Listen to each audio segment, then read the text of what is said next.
Cố Vãn Đường, tổng tài tập đoàn Cố Thị.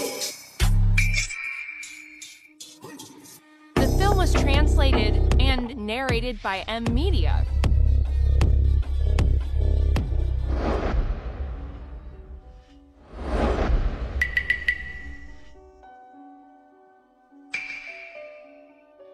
Lão đại, buổi họp báo đã chuẩn bị xong xuôi rồi, giới truyền thông cũng đã đến đông đủ rồi.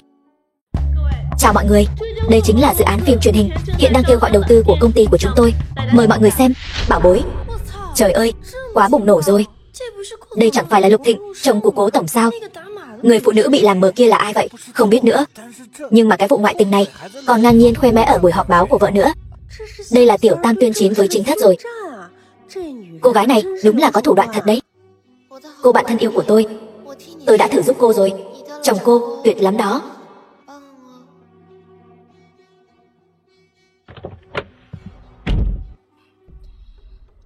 Đã sớm biết là các người muốn phá hoại buổi họp báo của tôi. Vở kịch này, nếu tôi không để nó diễn thật hay, chẳng phải là phụ lòng đôi cặn bã nam nữ các người sao?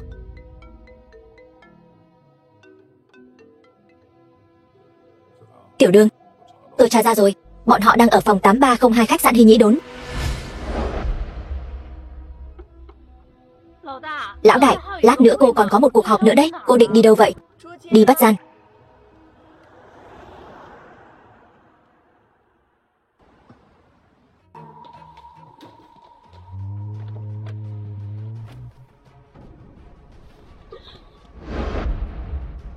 Khốn kiếp, lại còn hạ thuốc nữa. Không được, mình không thể mắc bẫy của bọn họ được.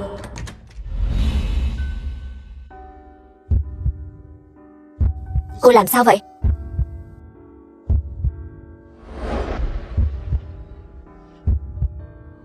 Thuốc giải của tôi.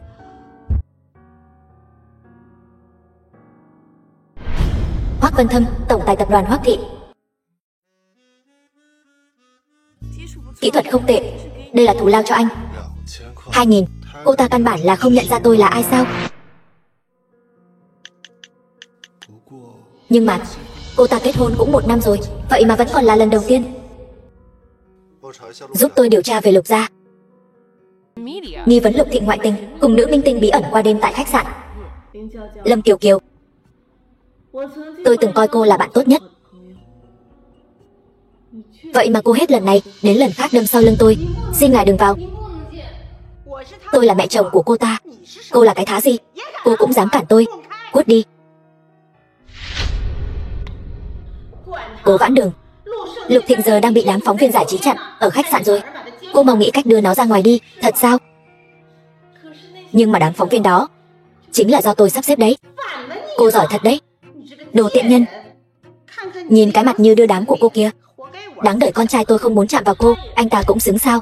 Bảo con trai bà mau chóng ly hôn cho tôi. Đó là do cô nợ Lục gia chúng tôi. Bây giờ xảy ra chuyện thì cô muốn phủi sạch quan hệ hả? Nằm mơ. Cô mau chóng giải quyết nốt những chuyện còn lại cho tôi. Nếu không thì ông cụ sẽ không tha cho cô đâu. Kết hôn 1 năm, tôi đã giúp Lục gia các người bao nhiêu. Ân tình thiếu đã trả hết từ lâu rồi. Bên phía Lục lão gia tôi sẽ đi giải thích. Không cần bà phải lo lắng. Mời về cho. Được thôi, cô đúng là loại đàn bà lăng loàn. Quả nhiên là đi lén lút với người khác. Giống hệt con hồ ly tinh mẹ cô. Cùng một rộp. Cảnh trừng. Ngừng toàn bộ viện trợ kinh tế cho Lục gia. Các thẻ phụ của Lưu Mỹ Anh và Lục Thịnh. Phái thêm 2 người từ phòng bảo vệ. Tống cổ bà ta ra ngoài cho tôi. Vâng, thưa lão đại, cô.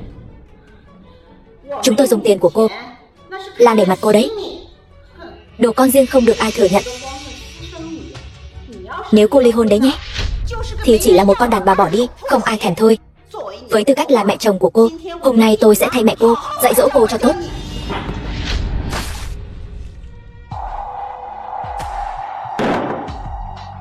Phiền bà nhớ cho kỹ, là tôi muốn đá con trai bà đi. Tống cổ bà ta ra ngoài cho tôi. Cố Vãn Đường, cô chờ đấy cho tôi. Lão đại, bộ phim mới mà chúng ta chuẩn bị khai máy. Cảnh trừng, trợ lý Cố Vãn Đường. 4 năm công ty đã đầu tư trước đó đều có tin báo đến muốn rút vốn, đồng thời rút vốn. Nhanh như vậy mà đã giấu không nổi cái đuôi cáo rồi. Nhưng mà cái lỗ hổng do họ rút vốn sẽ dùng nhà họ Hoắc để lấp vào. Chính là nhà họ Hoắc đứng đầu tứ đại tài phiệt đó. Bọn họ vậy mà lại gọi điện thoại tới, chủ động hợp tác. Cô đừng mừng vội. Nhà họ Hoắc làm việc xưa nay đều rất tàn nhẫn. Bọn họ có điều kiện gì không? Cố tổng hình như rất hiểu rõ về nhà họ Hoắc. Nhưng mà tôi quả thật là có điều kiện. Tôi vậy mà lại bỏ ra 2.000 mua Hoắc tổng một đêm. Hoắc tổng, lần đầu gặp mặt, ngưỡng mộ đã lâu. Lần đầu gặp mặt, Cố tiểu thư hình như rất mệt mỏi. Tối hôm qua ngủ không ngon giấc sao? Hoắc tổng, thời gian quý báu, chúng ta vẫn nên bàn chuyện chính trước đi. Đây là dự án phim truyền hình của công ty chúng tôi. Cố tiểu thư, cô công tư phân minh thật đấy. Điều đó làm tôi rất không quen. Nghe nói cô ly hôn rồi. Hoắc tổng vẫn còn quan tâm đến chuyện riêng tư của tôi như vậy sao? Chuyện riêng tư, đây chính là nền tảng hợp tác của chúng ta. Sao? Anh muốn tôi chịu trách nhiệm sao? Là do chồng cô có quá nhiều scandal. Tôi sợ sẽ ảnh hưởng đến dự án, gây thua lỗ. Ra là vậy. Tôi cũng thấy vậy. Tôi có thể giúp cô, anh giúp tôi ly hôn. Hoắc tổng bàn chuyện hợp tác với người khác, còn bao gồm cả gói dịch vụ ly hôn nữa sao? Đây là lần đầu tiên của tôi cung cấp dịch vụ như vậy. Chỉ cần cô bố có thể ly hôn càng sớm càng tốt. Hợp tác này có thể thực hiện bất cứ lúc nào. Chuyện riêng của tôi sẽ tự giải quyết ổn thỏa. Nếu Hoắc tổng thành tâm hợp tác thì cứ yên tâm, tôi sẽ không bao giờ để nhà đầu tư của mình phải chịu thiệt. Vậy cô hãy suy nghĩ kỹ đi, tôi không làm phiền nữa. Lão đại, cô đi gặp Lục Thịnh sao? Anh ta lại tìm cô để đòi tiền nữa rồi. Những năm này công ty đã lấy bao nhiêu tiền để lấp cái hố Lục gia này rồi? Hôm nay lại nhắn tin đòi 200 triệu. Lão đại, Lục gia này là cái hố không đáy đó. Yên tâm, tôi tự có kế sách, sẽ không đưa tiền cho anh ta đâu.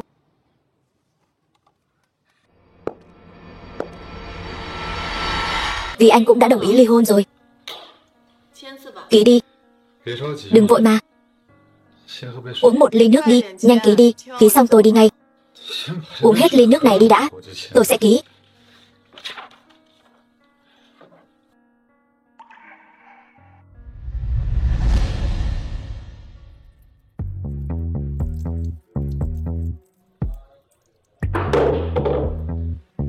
Lục Thịnh, với cái chỉ số thông minh của cậu thì đừng có dở cái trò bỏ thuốc nữa đi. Nếu như cậu không ký tên thì cậu tin không, tôi sẽ khiến cậu ở cái giới thượng lưu Giang Thành này sớm muộn gì cũng không sống nổi. Cho mặt mà không biết giữ phải không? Được, ra hết đây. Con đàn bà này thưởng cho các người, không phải ông chủ Lục. Chơi thật sao? Cô ta không phải thích tìm đàn ông bên ngoài sao? Hôm nay phải cho cô ta chơi cho đã. Nhớ quay video lại đấy. Mấy người định chơi riêng hay là chơi chung đây? Con nhỏ này chơi cũng bạo đấy nhỉ? Ông đây, đến đây.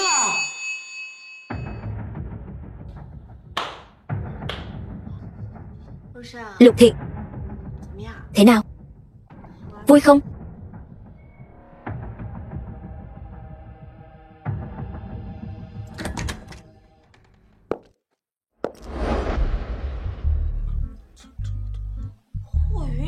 Hoắc Văn Thâm, sao anh lại ở đây? Tôi đến tìm cậu ta. Thâm ca, cứu em với. Vậy thì tôi nhất định phải nể mặt Hoắc tổng rồi. Đi trước đây.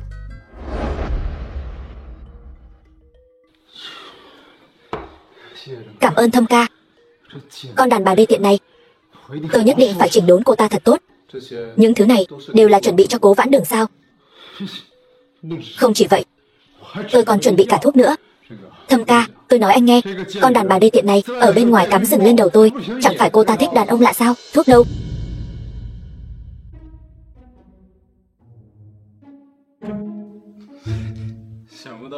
Không ngờ Thâm ca cũng thích kiểu này. Đút cho cậu ta uống. Cái gì?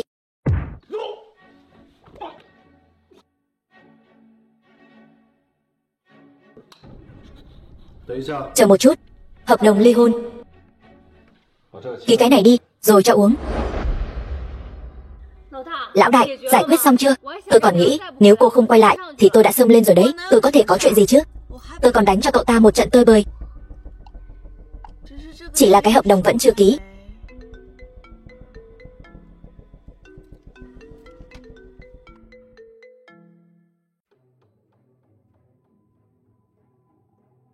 Alo, Vãn Đường.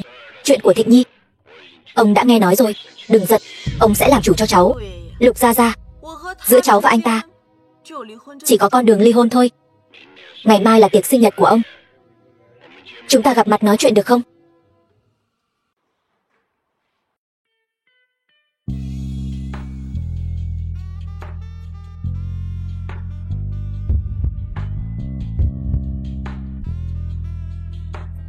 Tôi đã nghĩ cả đêm. Hay là nói chuyện một chút. Về điều kiện của tôi, cô đồng ý rồi. Sai rồi, là một điều kiện khác mà anh không thể từ chối. Tôi nghe nói anh đang tranh giành khu đất phía đông thành phố. Tôi còn nghe nói anh họ của anh cũng đang tranh giành khu đất đó. Chỉ cần anh chịu đầu tư vào bộ phim truyền hình của tôi, khu đất này sẽ là của anh. Cô cố, quả nhiên là cao tay ẩn mình. Vậy thì hẹn gặp lại sau. Đúng rồi, số điện thoại tôi để lại ở trên đó rồi.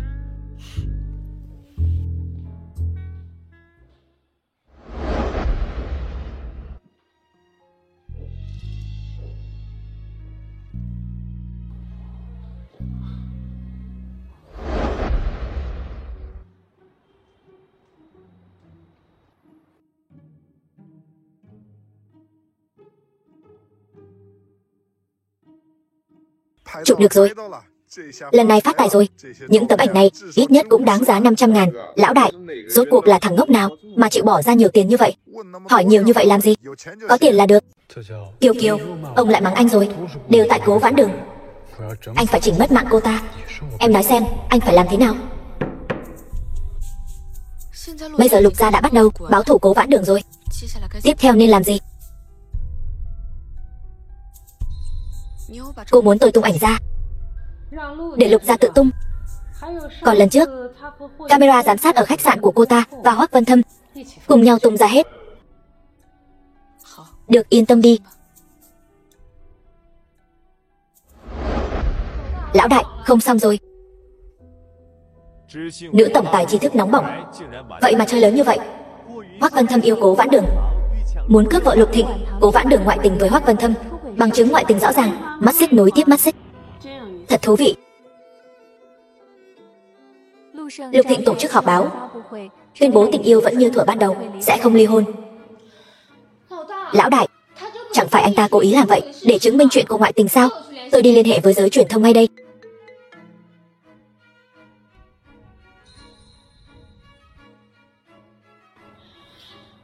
Cô nói đi. Bây giờ tôi cũng không sợ nghe thêm một tin xấu nào nữa đâu. Là Hoắc gia. Bọn họ nói vì ảnh hưởng của vụ bê bối nên quyết định ngừng hợp tác.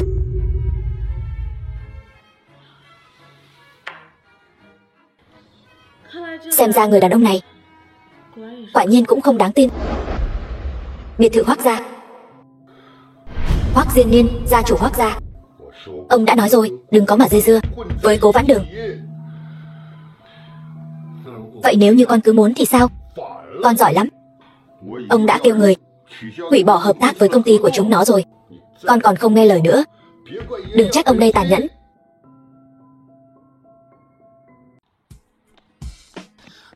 Cô Cố, Lục Thịnh nói anh ta sẽ không ly hôn. Xin hỏi cô có đổi ý không? Cô Cố, có phải cô ngoại tình trước không? Làm tổn thương trái tim của Lục Thịnh. Cô Cố, cô đối xử với Lục gia như vậy có phải là quá vong ân bội nghĩa rồi không? Cố Vãn Đường, Lục gia chúng tôi đối xử với cô như thế nào ai cũng thấy rõ. Cô tự mình ngoại tình, còn quăng cái tin này qua chúng tôi nữa. Cô Cố, những điều bà Lưu nói có đúng sự thật không? Cô Cố, xin hỏi cô có phản hồi gì về việc này? Một trận địa lớn như vậy, Lục gia đúng là đã bỏ ra một số vốn lớn. Tránh ra hết đi, chị đây sắp biểu diễn rồi. Vãn Đường, chỉ cần con chịu cúi đầu nhận lỗi, sống tốt với Thịnh Nhi, chúng ta vẫn là một gia đình mà. Một gia đình. Lục gia các người có xem tôi là người một nhà không? Các người chỉ muốn hút máu tôi, vắt kiệt giá trị của tôi.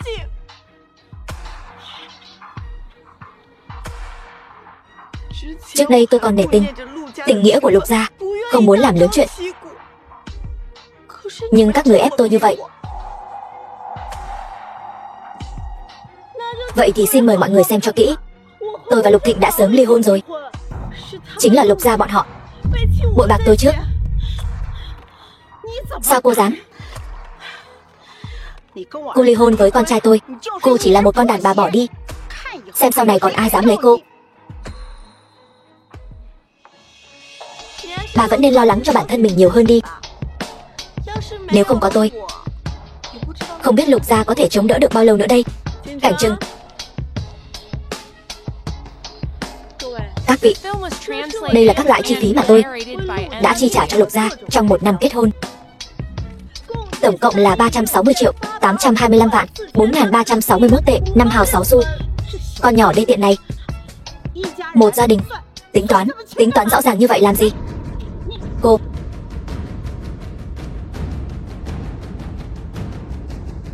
tôi đã hết lòng hết dạ với Lục gia rồi. Từ nay về sau không còn liên quan gì nữa. Cố Vãn Đường, đơn ly hôn đã không còn rồi. Cô bớt nằm mơ đi. Tôi tất nhiên đưa cho bà là bản sao rồi. Bà đang nghĩ gì vậy? Cố Vãn Đường, cô đã làm đến nước này, tôi sẽ khiến cô ở Giang Thành này không có chỗ dung thân. Vậy thì cứ thử xem sao. Giang Thành này khi nào thì đến lượt Lục gia các người định đoạt. Tôi Hoắc Vân Thâm nguyện vì Cố Vãn Đường tiểu thư vĩnh viễn bảo giá hộ tống. Hoắc Vân Thâm, mấy lời thoại đậm chất trẻ trong này của anh là sao vậy? Xem phim ngắn nhiều quá rồi hả? Đừng khóc nữa. Có tôi ở đây, không ai dám bắt nạt cô. Có chút cảm động đó, nhưng mà tôi sắp nhịn cười không được rồi. Người của Tần gia chúng tôi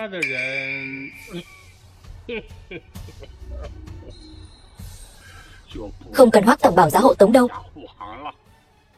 Đây chẳng phải là Tần Nghĩa, gia chủ Tần gia đang bệnh nặng trong truyền thuyết sao? Sao ông ta lại ở đây? Chẳng lẽ Cố Vãn Đường là người của Tần gia? Nhà họ Hoắc, nhà họ Tần, nhà họ Lục, tứ đại gia tộc Giang Thành hôm nay đến 3 nhà rồi. Tin tức này thật đặc sắc. Các vị, làm phiền các vị ở đây làm chứng cho tôi. Hôm nay tôi đại diện cho tập đoàn Tần Thị đến đây để nghênh đón người kế nhiệm tương lai của Tần gia, Cố Vãn Đường. Anh cho tôi nhiều vụ bê bối của nhà Lục như vậy. Nói đi, muốn tạo hiệu ứng như thế nào? Tôi muốn Lục gia mất hết mặt mũi. Cố Vãn Đường được trong sạch. Được. Hoắc Vân Thâm, nể tình cô ta là đối tượng mà anh thầm mến bấy lâu. Tôi giúp anh việc này, đảm bảo tin tức này sẽ gây bão trên các trang nhất. Nhớ chuyện tiền đó. Được.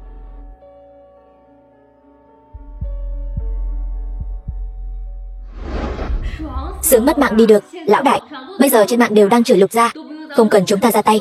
Tất cả dư luận đều đang hướng về phía chúng ta. Lão đại, bây giờ chị đã là hình tượng Mỹ Cường thảm rồi đó.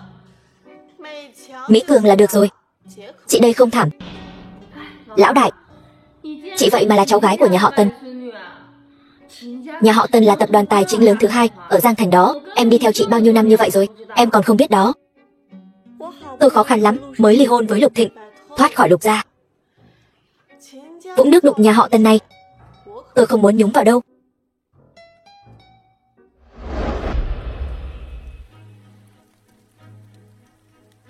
Cắt đứt tất cả các nguồn thu nhập của cô ta, đuổi cô ta ra khỏi nhà họ Tần.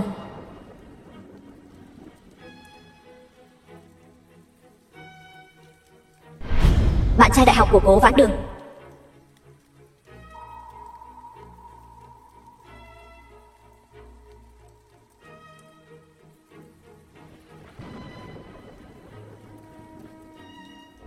The The film was translated and narrated by M Cô có thời gian ở đây xem tin tức ngẩn ngơ cười một mình hả? Tôi bảo cô tìm từ Việt. Có tin tức gì chưa? Tôi tìm rồi. Nhưng anh ta giống như bốc hơi khỏi thế gian vậy. Tìm thế nào cũng không thấy. Ngay cả thế lực của chúng ta cũng không tra ra được. Vậy thì người làm chuyện này chỉ có thể là một trong tứ đại gia tộc. Nhà họ Tần kêu cô về kế thừa vị trí gia chủ. Vậy những việc trước đây chúng ta luôn lấy danh nghĩa bên thứ ba thu mua các ngành nghề liên quan đến nhà họ Tần còn phải tiếp tục không? Đương nhiên là tiếp tục. Bây giờ tôi và Lục gia đã cắt đứt quan hệ hoàn toàn rồi. Tung tin Lục gia thâm hụt tài chính nghiêm trọng ra ngoài đi. Muốn cố vãn đường tôi sụp đổ sao? Vậy thì tôi sẽ cho Lục gia các người sụp trước. Lão đại, Hoắc tổng đến rồi. Cô cố xem ra tâm trạng không tệ nhỉ? Đúng vậy. Tôi còn phải đa tạ anh đó. Đã đưa trước cho tôi thỏa thuận ly hôn có chữ ký của Lục Thịnh, mới khiến tôi có thể đánh một trận lật người ngoạn mục như vậy. Lần nào cũng nói cảm ơn, nhưng chỉ dừng lại ở cửa miệng thôi. Cô không có hành động thực tế gì cả. Vậy anh muốn tôi đáp lại thế nào đây? Chi bằng đáp lại bằng tiền đi, thực tế nhất. Hợp tác dự án phim truyền hình chắc vẫn còn hiệu lực chứ? Đương nhiên. Nếu đã như vậy, vậy chúng ta ký hợp đồng đi. Vậy miếng đất kia cho anh đó. Nếu như dự án đã khởi động lại, vậy chúng ta tổ chức lại một buổi họp báo đi. Anh và tôi nghĩ giống nhau rồi đó. Anh yên tâm đi. Về chuyện họp báo đó, tôi đã sắp xếp rồi. Anh nhất định phải đến đó. Vậy chuyện của Tần gia? Tần Nghĩa trước mặt giới truyền thông đích thân lên tiếng. Cô định làm gì? Tôi sẽ không về nhà họ Tần đâu. Không về cũng tốt. Nhà họ Tần không đơn giản như tưởng tượng đâu. Đúng rồi. Những lời tôi nói trước đây vẫn còn hiệu lực. Chờ điện thoại của cô. Đã để lại số điện thoại cho anh rồi. Tôi cũng không thấy anh gọi cho tôi. Của truyền thông Nhất Đường, cảm ơn mọi người đã đến. Buổi họp báo hôm nay đến đây là kết thúc. Đợi đã. Buổi họp báo vẫn chưa kết thúc. Tôi còn một chuyện tốt chưa tuyên bố nữa. Anh đến đây làm gì? Đến một tiếng cậu cũng không gọi. Mẹ cô không dạy cô sao? Bảo vệ, mời người này ra ngoài cho tôi. Tiểu nha đầu, còn rất kiêu ngạo nữa. Nam chính của bộ phim này đã gia nhập Tần thị của chúng tôi. Đã không còn nam chính rồi. Cô còn ở đây tổ chức họp báo. Đây không phải là lừa gạt nhà đầu tư sao? Thật hay giả vậy? Nam chính đều đã chạy mất rồi, còn tổ chức họp báo gì nữa? Đúng vậy. Muốn tranh giành quyền thừa kế Tần thị với tôi. Cô còn non lắm. Nghệ sĩ thuộc tập đoàn Hoắc thị của chúng tôi cũng được. Ai nói nam diễn viên chính chạy mất rồi? Nam chính của bộ phim này chẳng phải đã định tôi đóng rồi sao? Đây chẳng phải là đỉnh lưu đang nổi. Ca sĩ Tạ Nhiên có 200 triệu fan đó. Cố tổng lại mời Tạ Nhiên đến đóng phim truyền hình. Thật đáng mong chờ đó.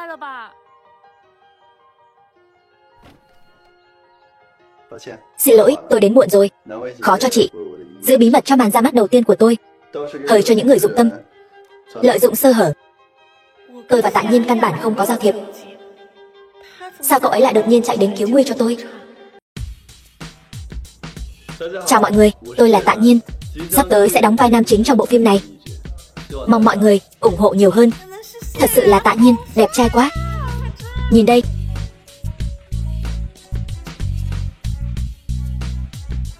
Tôi có một đối tác đến rồi. Tôi đi đón một lát, chờ tôi. Xem ra hot rất hôm nay sẽ bị bộ phim này chiếm hết rồi. Vui không? Tạ Nhiên đóng vai nam chính là điều bất ngờ bí mật mà chúng tôi đã chuẩn bị. Mong các bạn bè truyền thông tuyên truyền nhiều hơn. Lại dám chơi tôi, để rồi xem. Cảm ơn cậu đã đến cứu nguy. Nhưng tôi nhớ là diễn viên dự bị hình như là một người khác của công ty các cậu. Cậu biết phải làm gì rồi chứ? Đây là cơ hội mà tôi đã tranh thủ có được. Từ đó, luôn rất ngưỡng mộ chị đó. Ngưỡng mộ. Nhưng chúng ta không thân quen lắm mà. Không sao, chỉ cần chị đồng ý, chúng ta có thể gặp nhau nhiều hơn, tìm hiểu lẫn nhau. Tôi không có ý này, tôi...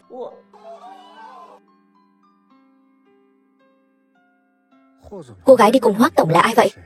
Xinh đẹp thật. Tùng Nguyên Nhã tiểu thư, Viên Minh Châu, trong lòng bàn tay của Tống gia.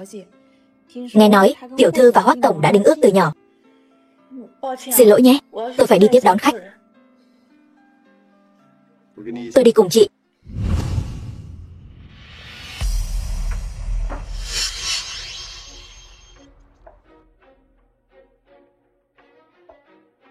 Đã có hôn ước rồi còn đến trêu chọc tôi. Đàn ông, quả nhiên đều là đồ khốn nạn.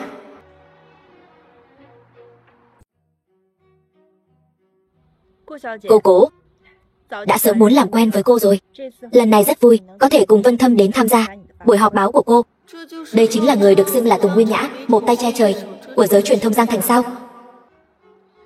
Tiểu Nguyên tổng và Hoác tổng, thật đúng là trai tài gái sắc, vô cùng hòa hợp. Hay là chúng ta ngồi xuống nói chuyện đi. Đa tạ đã khen, cô Cố cũng là người tài mạo song toàn.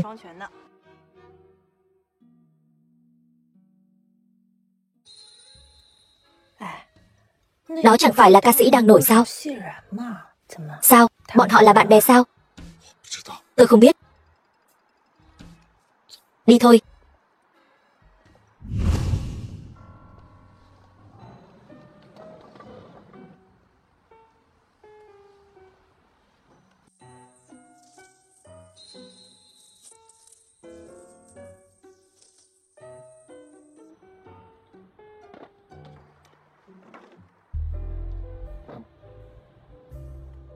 Chị, bên kia có mấy người bạn truyền thông muốn hẹn tôi làm một buổi phỏng vấn độc quyền. Tôi đi chào hỏi trước, chúng ta lát nữa hẹn sau. Chị, gọi thân mật như vậy. Hôm nay vất vả cho cậu rồi. Không vất vả, có thể giúp được chị là tốt rồi.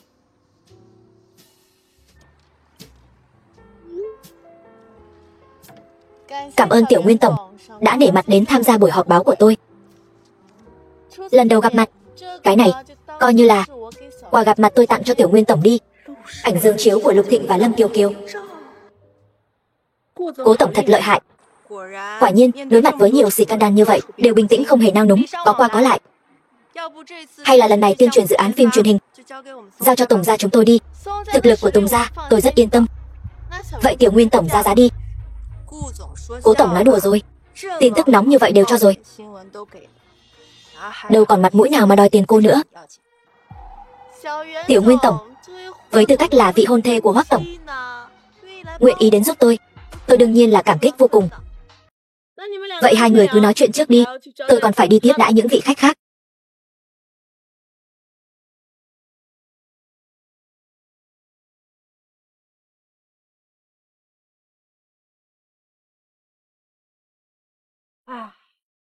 Cô ta hình như ghen rồi.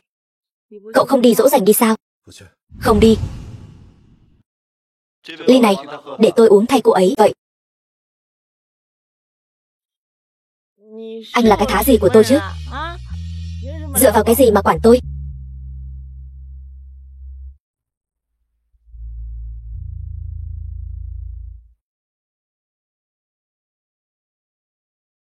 Hoác tổng, trước đây anh đã khiến chị ấy rơi vào vòng xoáy dư luận.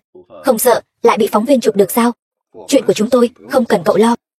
Ngược lại là cậu, với tư cách là nghệ sĩ mà đường đột tiếp cận cô ấy như vậy, bị phóng viên chụp được rồi.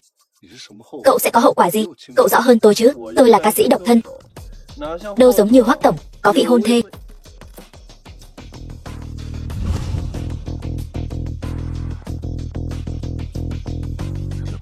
Lái xe về nhà đi.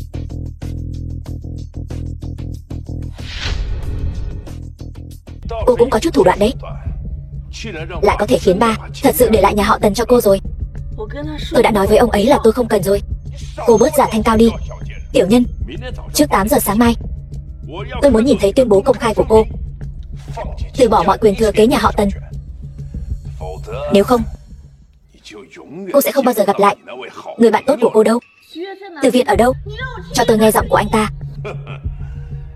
Bây giờ cô không có tư cách cùng tôi mặc cả. Ngoan ngoãn làm theo lời tôi nói. Cô đừng vội, bây giờ vẫn còn thời gian, chúng ta cùng nhau nghĩ cách. Tần Thiệu Hùng, hắn ta chính là một kẻ điên.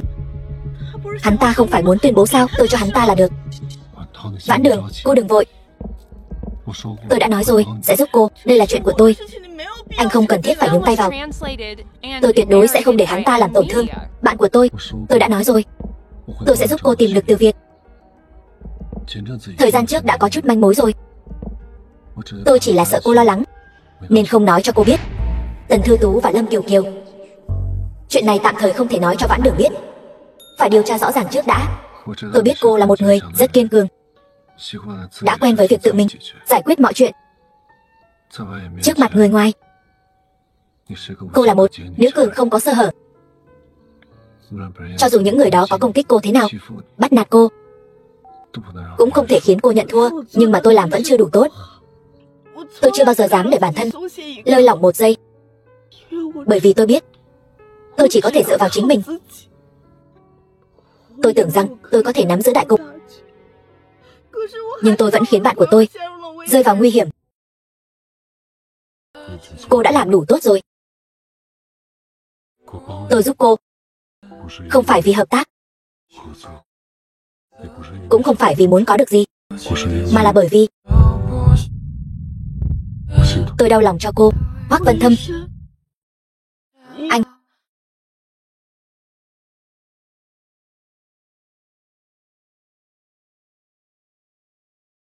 lão đại, người đã được chúng tôi cứu ra rồi. Đưa người đi đến nơi an toàn. Tôi lập tức qua đó. Được. Là Từ Việt. Hoắc Vân Thâm, cảm ơn anh. Bệnh viện. Từ Việt, cậu thế nào rồi? Là tôi liên lụy đến cậu. Tiểu Đường, tôi không sao, chỉ là vết thương ngoài da thôi. Tần Thiệu Hùng, tên súc sinh đó, tôi nhất định sẽ khiến hắn ta phải trả giá. Các cậu là đã cứu tôi từ chỗ Tần Thiệu Hùng ra, có phải không? Không phải sao?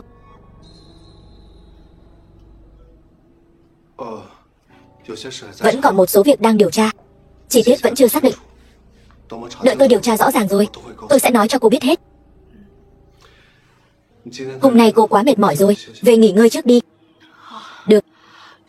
Từ Việt, vậy cậu cũng nghỉ ngơi cho khỏe. Cậu yên tâm, ở đây rất an toàn. Đi đi.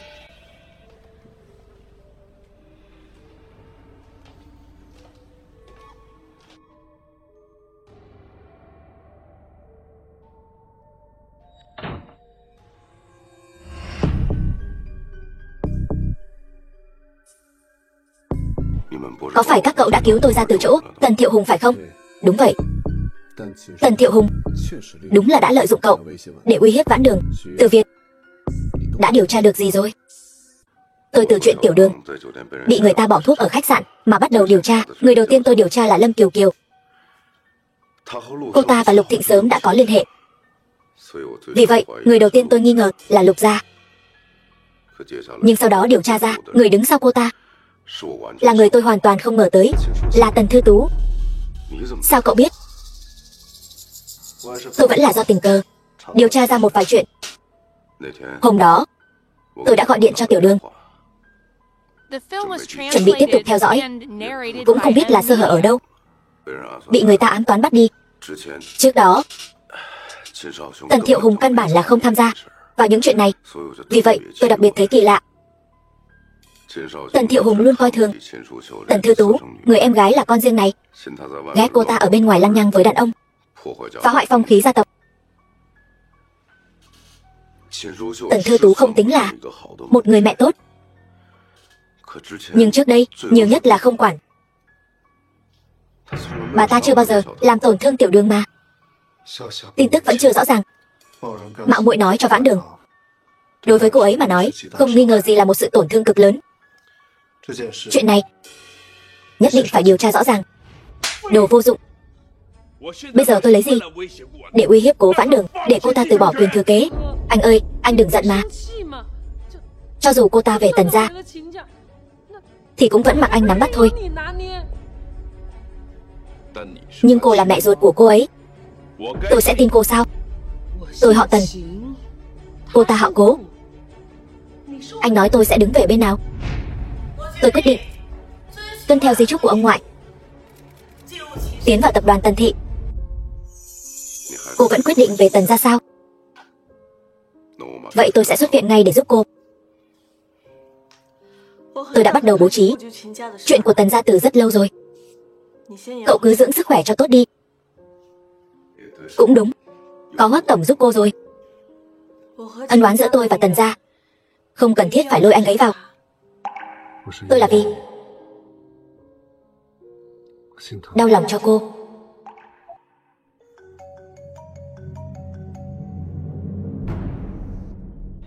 Alo lão đại, không xong rồi.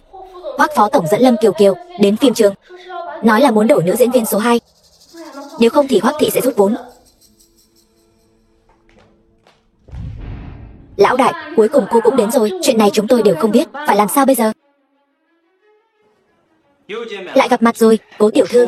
Tôi đã nói rồi, cô sẽ hối hận. Hợp đồng tôi đã xem qua rồi, tiền vi phạm hợp đồng gấp đôi đầu tư. Nếu theo như vậy, vai diễn nữ thứ 2 này Kiều Kiều muốn tiền vi phạm hợp đồng của diễn viên, tôi sẽ trả. Nếu không thì Hoắc gia chúng tôi sẽ rút vốn. Bộ phim này của các người cũng đừng hòng quay tiếp. Cố Vãn Đường, cô dám từ chối sao?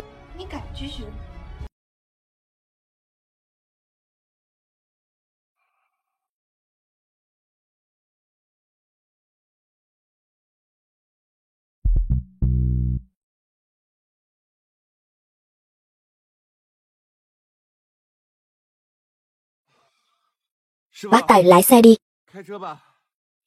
Muốn bác Tài lái đi đâu? Cố tiểu thư, Hoắc tổng của các người uống bao nhiêu vậy? Khách hàng nào mà có mặt mũi lớn vậy? Chẳng phải là thiếu gia nhất quyết làm theo ý mình sao? Nhất định phải đầu tư vào dự án phim truyền hình của cô. Lão gia tử liền nổi giận. Sau đó ông lão để Hoắc Tuấn Thành tiếp quản thay, đem mấy cục xương cứng này ném cho thiếu gia. Xương cứng gì chứ? Còn không phải mấy khu đất ở khu phố cũ kia sao? Đều nằm trong tay nhà họ Tần. Tần lão gia đột ngột qua đời. Tần Thiệu Hùng, cái tên điên đó, ngồi trên đất mà hét giá. Vừa nãy Hoắc Vân Thâm đang uống rượu với Tần Thiệu Hùng. Cái tên điên đó có cản cũng không được. Cũng may Hoắc tổng tiểu lượng tốt, đã uống cho hắn ta gục rồi. Mấy người muốn đi đâu? Để tôi đưa mấy người đi. Cố, cô xem Hoắc tổng của chúng tôi đã uống thành cái dạng này rồi. Hay là cô làm người tốt làm cho chót đi. Đưa anh ấy về nhà đi. Được. Được thôi, vậy làm phiền cô Cố rồi.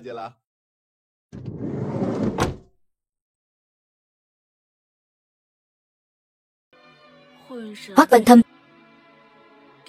dự án phim truyền hình đối với anh mà nói, có cũng được mà không có cũng chẳng sao đúng không? Chẳng lẽ thật sự là vì thích tôi mới làm đến mức này sao? Đi thôi. Hoắc tổng, Hoắc tổng, Hoắc Vân Thâm, sao lại uống nhiều như vậy chứ?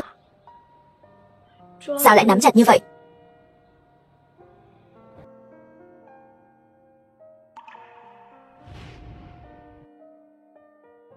The film was translated and narrated by M Media.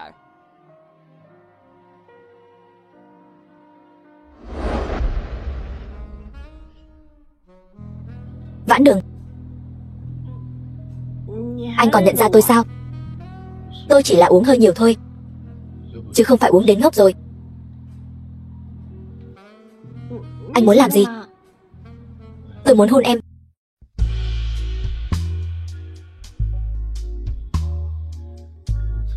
Vãn Đường, tôi có thể đợi em thích tôi. Dù sao thì tôi cũng đã đợi lâu như vậy rồi. Đợi lâu như vậy. Hoắc Vân Thâm, anh có ý gì? Nhưng mà đây là lần đầu tiên tôi thấy bộ dạng chật vật của anh như vậy.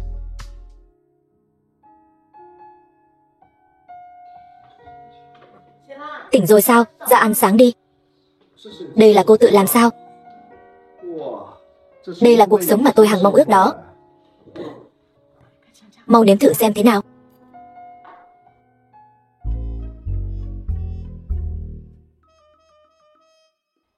Đúng rồi. Anh nghe nói chưa? Tôi định về nhà họ Tần.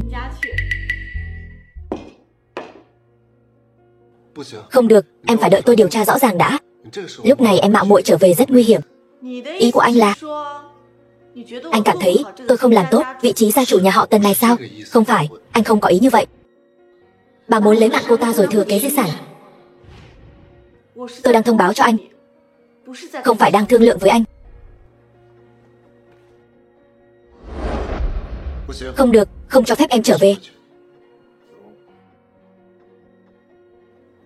Hoắc Vân Thâm, anh đau lòng cho tôi cũng không muốn. Lúc nào cũng là anh giúp tôi. Tôi muốn về nhà họ Tần, giải quyết triệt để phiền phức. Công tác chuẩn bị ban đầu của đoàn làm phim đã chuẩn bị gần xong rồi. 3 ngày sau, chính thức bắt đầu quay. Vậy thì tốt. Đợi đến khi tôi thật sự chuẩn bị thu dọn mớ hỗn độn của nhà họ Tần, e là sẽ không có cách nào để ý đến những thứ này nữa. Đây là thẻ phòng mà đoàn làm phim đã chuẩn bị cho cô và Hoắc tổng.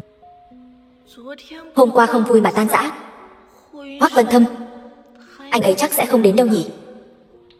Chị đến thăm tôi sao? Tôi đến xem công tác chuẩn bị của đoàn làm phim, tiện thể đến thăm cậu. Nếu như là đến thăm tôi, cùng nhau ăn bữa cơm đi. Cũng được, đi thôi.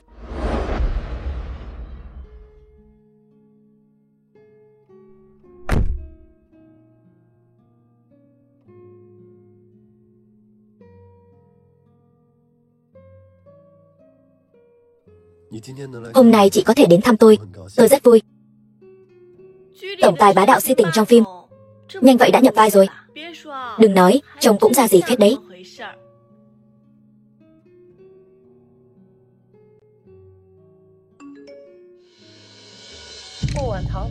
Cố Vãn Đường đến đoàn phim chưa? Số phòng của cô ta là bao nhiêu?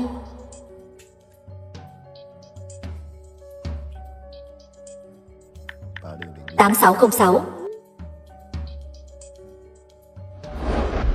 Phòng 8606 tối nay."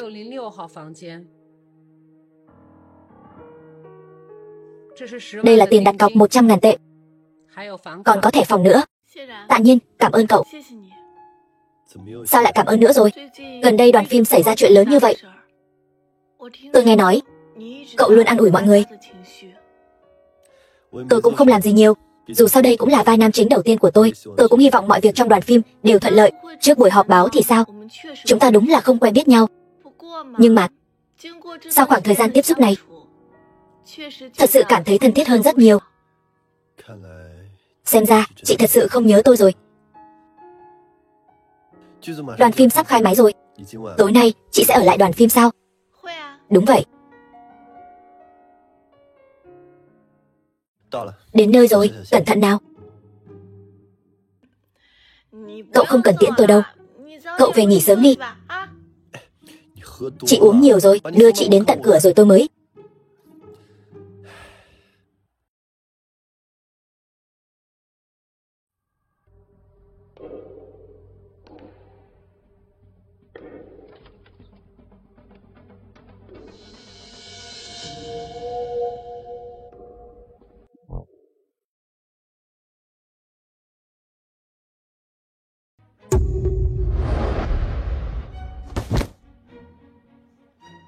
Vừa nãy còn giận dỗi tôi, bây giờ lại muốn lên giường tôi nằm. Cố tổng, cô đây là muốn lạt mềm buộc chặt sao? Hoắc Vân Thâm. Nửa đêm nửa hôm, anh chạy đến phòng tôi làm gì? Đây là phòng của tôi. Lễ Tân đưa cho tôi thẻ dự phòng. Cô chắc chắn chúng ta nói chuyện như vậy sao? Cô còn không dậy nữa thì tôi tưởng anh giận rồi. Hôm nay sẽ không đến, tôi tùy tiện thuê một phòng ngủ thôi. Cô cũng biết tôi sẽ giận sao? Nếu cô nhất định phải về nhà họ Tần thì có phiền phức gì? Hy vọng cô có thể nghĩ đến tôi.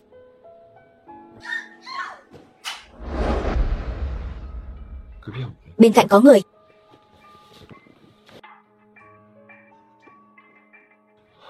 Tôi Tôi nghe thấy tiếng động ở dưới lầu, còn tưởng chị xảy ra chuyện gì. Tạ Nhiên đến cũng nhanh thật.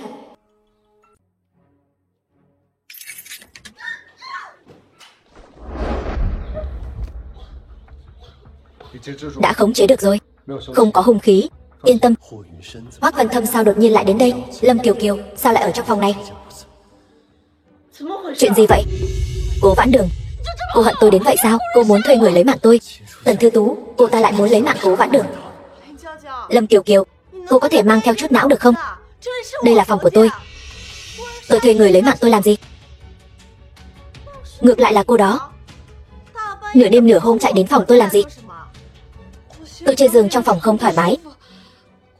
Nhân viên công tác xem lịch sử Dung Phong, nói trên tầng thượng có phòng trống, tôi liền đến. Sao tôi biết được? Tôi vốn dĩ là muốn quyến rũ Hoắc Văn Thâm, ai biết thế nào lại vào phòng Cố Vãn Đường. Đây là phòng đoàn phim sắp xếp cho tôi, không ngờ lại đụng phải Lâm Kiều Kiều, cái con ngốc này.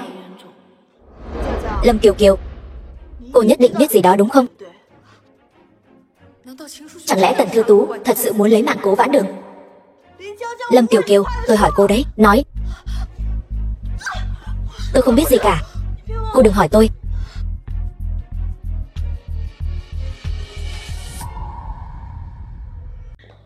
Lão đại đã đổi xong khách sạn rồi. Chuyện vừa xảy ra, một chút cũng không bị lộ ra ngoài. Đây là thẻ phòng của ngài. Phòng tổng thống trên tầng cao nhất, cả tầng chỉ có một phòng này. Làm tốt lắm. Vậy Hoắc Văn Thâm ở đâu? Chẳng phải anh ta ở cùng với ngài sao? Tôi và Hoắc Văn Thâm ở cùng một phòng. Không được, bây giờ tôi và anh ta có chính sự quan trọng. Hoắc tổng đến rồi. Cái đó, tôi đột nhiên nhớ ra có đồ quên lấy. Cảnh Trưng, đi lấy với tôi đi.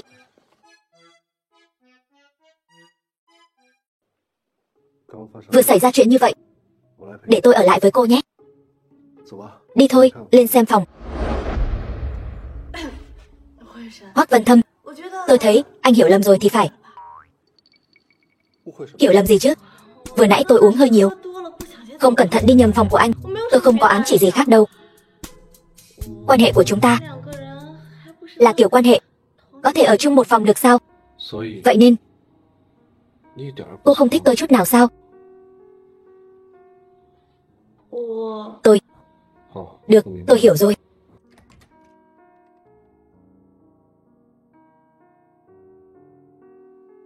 Sao lại là hai phòng?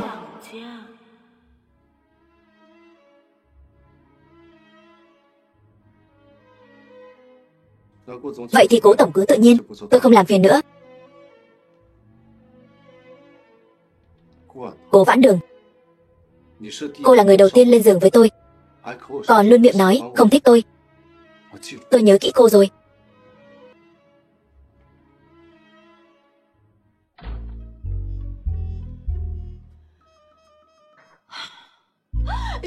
Đều do mày cả ngày chỉ nghĩ đến việc ở chung.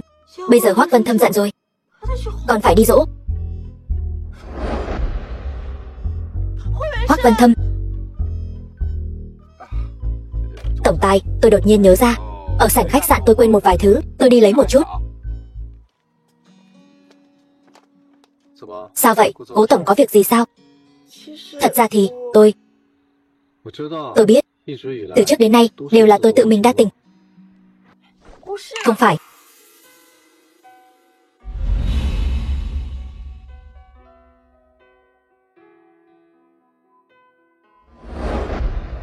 Hoắc Văn Thâm, anh cố ý đấy sao? Là cô vừa nói tôi không phải tự mình đa tình. Vừa nãy tôi muốn nói với anh là tôi hiểu lầm anh rồi, muốn gọi anh về ở cùng. Lời xin lỗi của cô tôi chấp nhận.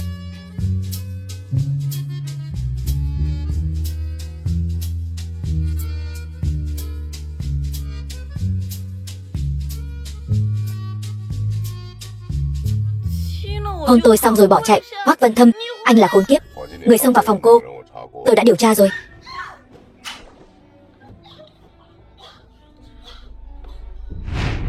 Nhưng lần này bọn họ làm rất kín kẽ. Hắn ta một mực khẳng định là do uống say, nhất thời nổi hứng phạm tội. Người nhà họ Tần dám làm như vậy, chắc chắn đã thu dọn sạch sẽ rồi. Nhưng có tôi là bia sống ở đây, người của bọn họ nhất định sẽ lộ sơ hở. Đúng rồi, người đứng sau Lâm Kiều Kiều là ai? Điều tra ra chưa? Sao thế? Giữa chúng ta còn có gì không thể nói sao? Lâm Kiều Kiều với mẹ cô, Tần Thư Tú, hình như qua lại hơi gần. Chuyện này tôi đã biết rồi. Yên tâm, tôi không yếu đuối đến thế đâu. Tiểu Đường, về nhà họ Tần vẫn rất nguy hiểm. Dù sao thì bọn họ đã ra tay với cô mấy lần rồi. Tần Nghĩa đã muốn tôi bảo vệ gia tộc Tần. Vậy thì tôi sẽ khiến gia tộc Tần này đổi sang họ Cố. The film was translated and narrated by M-Media. Cảnh Trừng, chuẩn bị xong chưa? Yên tâm đi, lão đại chuẩn bị đầy đủ rồi. Đi thôi.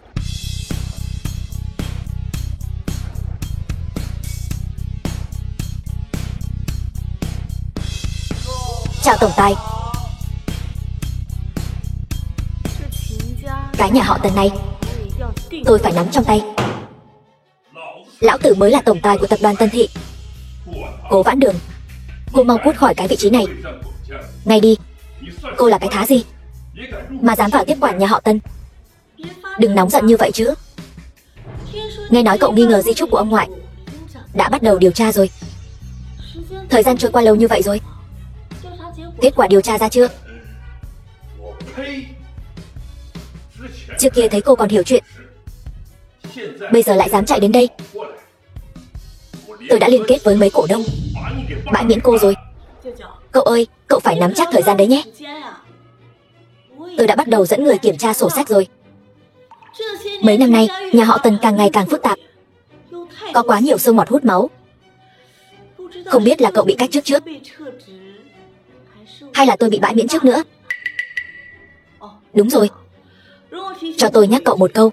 Quy tắc mà ông ngoại đã quy định, người nhà họ Tần nắm giữ cổ phần tập đoàn, chỉ ăn chia cổ tước không làm việc thì coi như xong. Kẻ ăn cây táo, rào cây sung, xâm chiếm tài sản công ty sẽ bị thu hồi lại cổ phần đấy nhé. Tiểu nha đầu này chẳng lẽ biết cái gì sao? Cô muốn làm gì? Đương nhiên là lấy lại tất cả những gì thuộc về tôi. Nếu như tôi nhớ không nhầm, khi trước tôi tự gây dựng sự nghiệp, cậu đã cậy thế nhà họ Tần lớn mạnh, cướp đi không ít tài nguyên tốt từ chỗ tôi. Ví dụ như mấy khu đất ở khu phố cổ. Nếu như cậu chịu nhả ra, có lẽ tôi còn có thể cân nhắc nương tay. Cố Vãn Đường, cô nằm mơ đi. Tôi nằm mơ. Cậu ơi, những sản nghiệp mà cậu bán rẻ đó, cậu có muốn đoán xem là ai đã thu mua không? Là cô.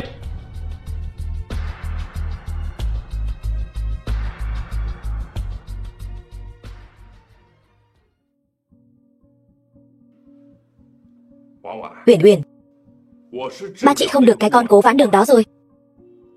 Cứ làm theo những gì con đã nói trước đó đi. Ba, có con ra tay. Ba cứ yên tâm đi. Sức khỏe ông nội thế nào rồi? Yên tâm đi, mọi thứ đều vẫn tốt. Chỉ là ông cụ dạo này tinh thần rất tốt. Cái bà nhỏ mới mà cậu tìm cho ông ấy đó, kỹ năng trên giường lợi hại lắm đấy.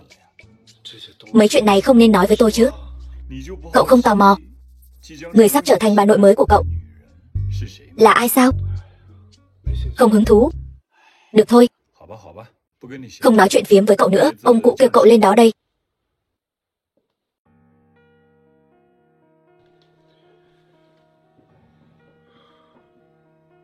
Ông nội, vẫn còn giận ông nội hả?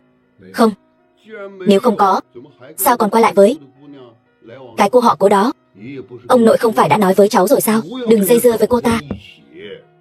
Ông nội, chuyện của riêng cháu tự mình có thể xử lý tốt, thấy chưa? Còn nói là không giận. Ông biết, vì dự án phim truyền hình này, cháu đã bỏ ra rất nhiều tâm huyết. Nhưng mà, ông nội cũng không phải vô duyên vô cớ mà đổi dự án của cháu đâu. Chẳng phải là vì cháu không nghe lời sao? Vân Thâm, tất cả mọi thứ của cháu đều là ông nội cho cháu. đừng chọc giận ông nội nữa, có được không? Nhà họ Hoắc chúng ta cũng không phải là không có cháu thì không được. Ông nội, rồi ông sẽ biết thôi. Nhà họ Hoắc mà không có cháu, có lẽ thật sự không được đâu. Ông nội, không có chuyện gì nữa thì cháu đi trước.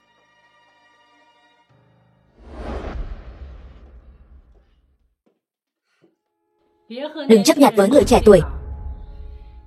Cái tính này, mài dỗ một chút là được thôi.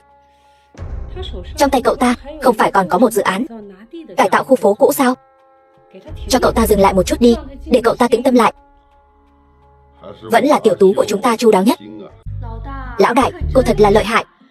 Lúc đó chúng ta tốn bao nhiêu sức lực mà vẫn không lấy được miếng đất đó. Bây giờ Tần Thiệu Hùng lại dễ dàng như vậy mà nhả ra rồi.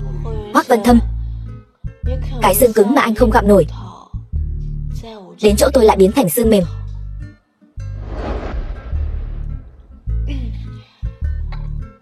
Tôi gọi một cuộc điện thoại. Cô ra ngoài trước đi. Lão đại, điện thoại cho ai vậy? Còn phải lén lút gọi vậy? Được, tôi biết rồi. Bây giờ tôi sẽ ra ngoài đóng cửa cẩn thận, canh giữ văn phòng cho tốt.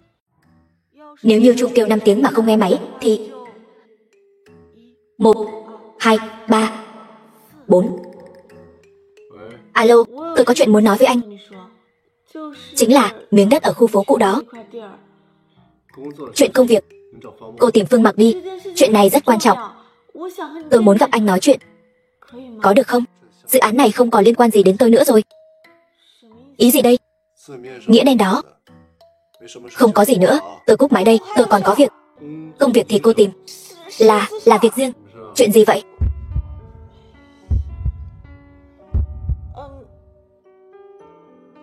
Hay là chúng ta gặp mặt nói chuyện đi. Tối nay 9 giờ. Được. Bây giờ tôi không nghỉ ngơi, tôi phải nhanh chóng làm xong. Tôi còn có hẹn với Hoắc Vân Thâm.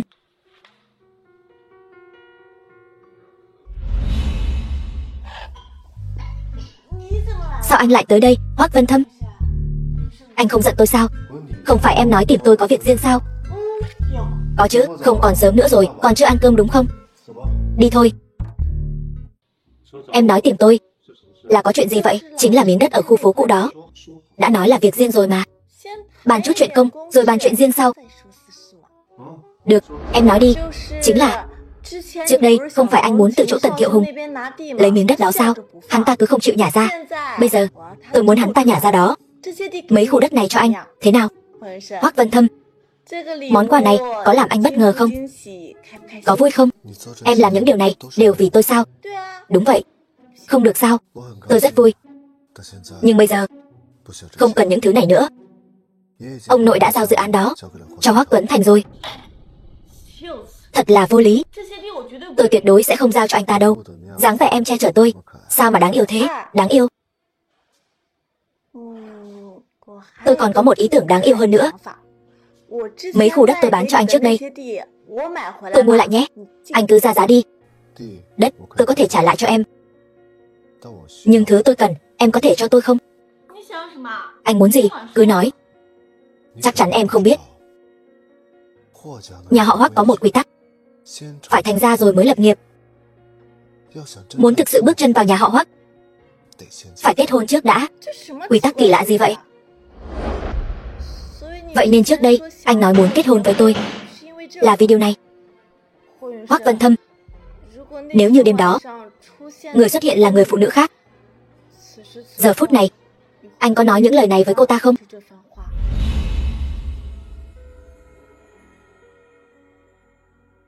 Không phải. Người vợ mà tôi chọn từ trước đến nay chỉ có mình em.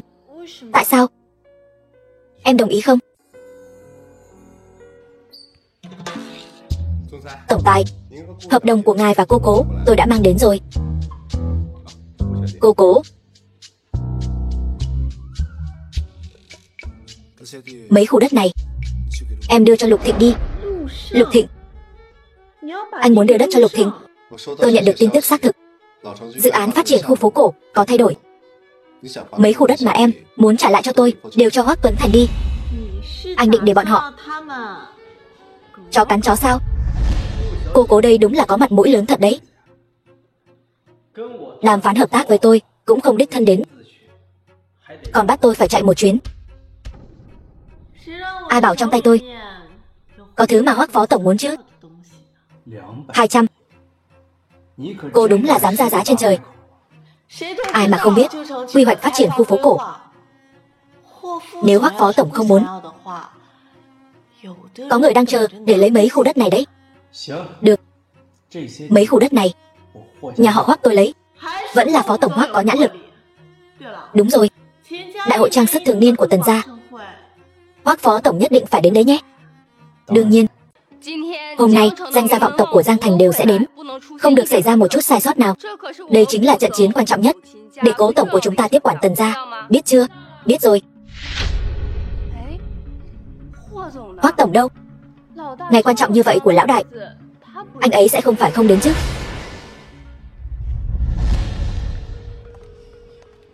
Lão đại, không hay rồi. Hoắc tổng đến rồi, còn dẫn theo một người nữa. Chắc là Tùng tiểu thư rồi. Làm gì mà ồn ào thế? Không phải. Cô cứ xem đi rồi biết.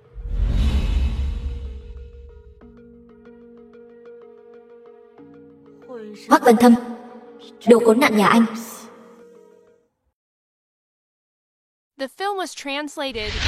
Tỷ tỷ, muội là Uyển Uyển đây. Mấy năm nay luôn ở nước ngoài. Lâu rồi không gặp, tỷ còn nhớ ta không? Cô là ai vậy? Tỷ tỷ không nhớ muội cũng là chuyện bình thường. Sau khi muội về nước, luôn giúp đỡ xử lý tang sự của Gia Gia, chìm đắm trong đau thương. May mắn công ty có tỷ tỷ chống đỡ. Đại hội hôm nay, muội vốn dĩ không muốn đến. May mắn có cô Thư Tú, để Vân Thâm ca đi cùng muội. Là mẹ ta sắp xếp đấy sao? Xem, người ta mới là nữ đích tôn chính thống của Tần gia. Cố Vãn Đường, cái thứ đồ giả chiếm tổ chim khách. Cô ta mà làm gia chủ Tần gia sao? Chỉ lo mình vui vẻ. Đối với sự ra đi của người thân, hoàn toàn không có một chút đau buồn nào.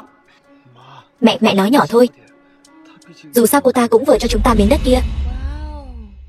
Mùi trà nặng quá đi.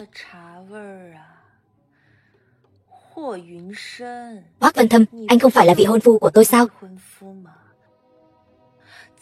Sao lại dám trước mặt tôi, còn dẫn theo bạn nữ khác vậy hả?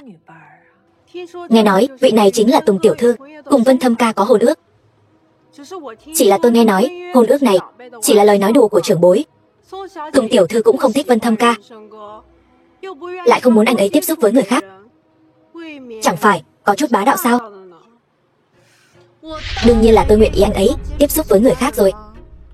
Nếu như đều là người rộng rãi như Cố tiểu thư, tôi cam tâm tình nguyện rút lui. Cô là cái thá gì, cũng dám trước mặt tôi chỉ trỏ sao? Tôi cũng là nghe theo sự sắp xếp của trưởng bối. Tùng tiểu thư hà tất phải làm ầm ĩ. Tôi đến là có chính sự muốn làm. Vãn Đường tỷ tỷ, đây là vòng cổ cô Thư Tú đặc biệt bảo muội mang đến. Cô ấy nói đây là vật phẩm chính tối nay, bảo muội đến giúp tỷ tỷ một tay. Vòng cổ này đẹp quá. Thì ra là vật phẩm chính. Vật phẩm chính này sao không phải Cố Vãn Đường đích thân đeo vậy? Mọi người còn không biết đó thôi. Vòng cổ này đó, nó chính là bảo vật trấn trạch của Tần gia. Vốn dĩ đều là do gia chủ Tần gia hoặc là gia chủ phu nhân đeo. Hôm nay không đeo trên cổ Cố Vãn Đường. Cái này nói lên điều gì đây? Chẳng lẽ là nói vị trí gia chủ của Tần gia? Có phải là Cố Vãn Đường tiểu thư không có thực quyền, chỉ là tạm thời quản lý thôi? Dù sao người ta họ Cố. Lão đại, Tần Thiệu Hùng trước đó nói chiếc vòng cổ này đưa ra nước ngoài bảo dưỡng rồi, không thể triển lãm được. Sao bây giờ lại ở trên người Tần Uyển Uyển rồi? Hy vọng lần này là chủ ý của Tần Thiệu Hùng, chứ không phải mẹ tôi muốn giở trò với đứa con gái ruột này. Vòng cổ này đúng là do tôi nhờ mẹ giúp đỡ để cô đeo. Vậy tối hôm nay làm phiền Uyển Uyển làm cái giá trưng bày người vậy. Gì mà bục trưng bày hình người vậy? Chiếc vòng cổ này rõ ràng chỉ có gia chủ mới được đeo. Các vị, chiếc vòng cổ này đây chính là bảo vật trấn trạch của nhà họ Tần chúng tôi. Tối nay tôi sẽ đại diện cho nhà họ Tần đấu giá chiếc vòng cổ này. Chị điên rồi sao?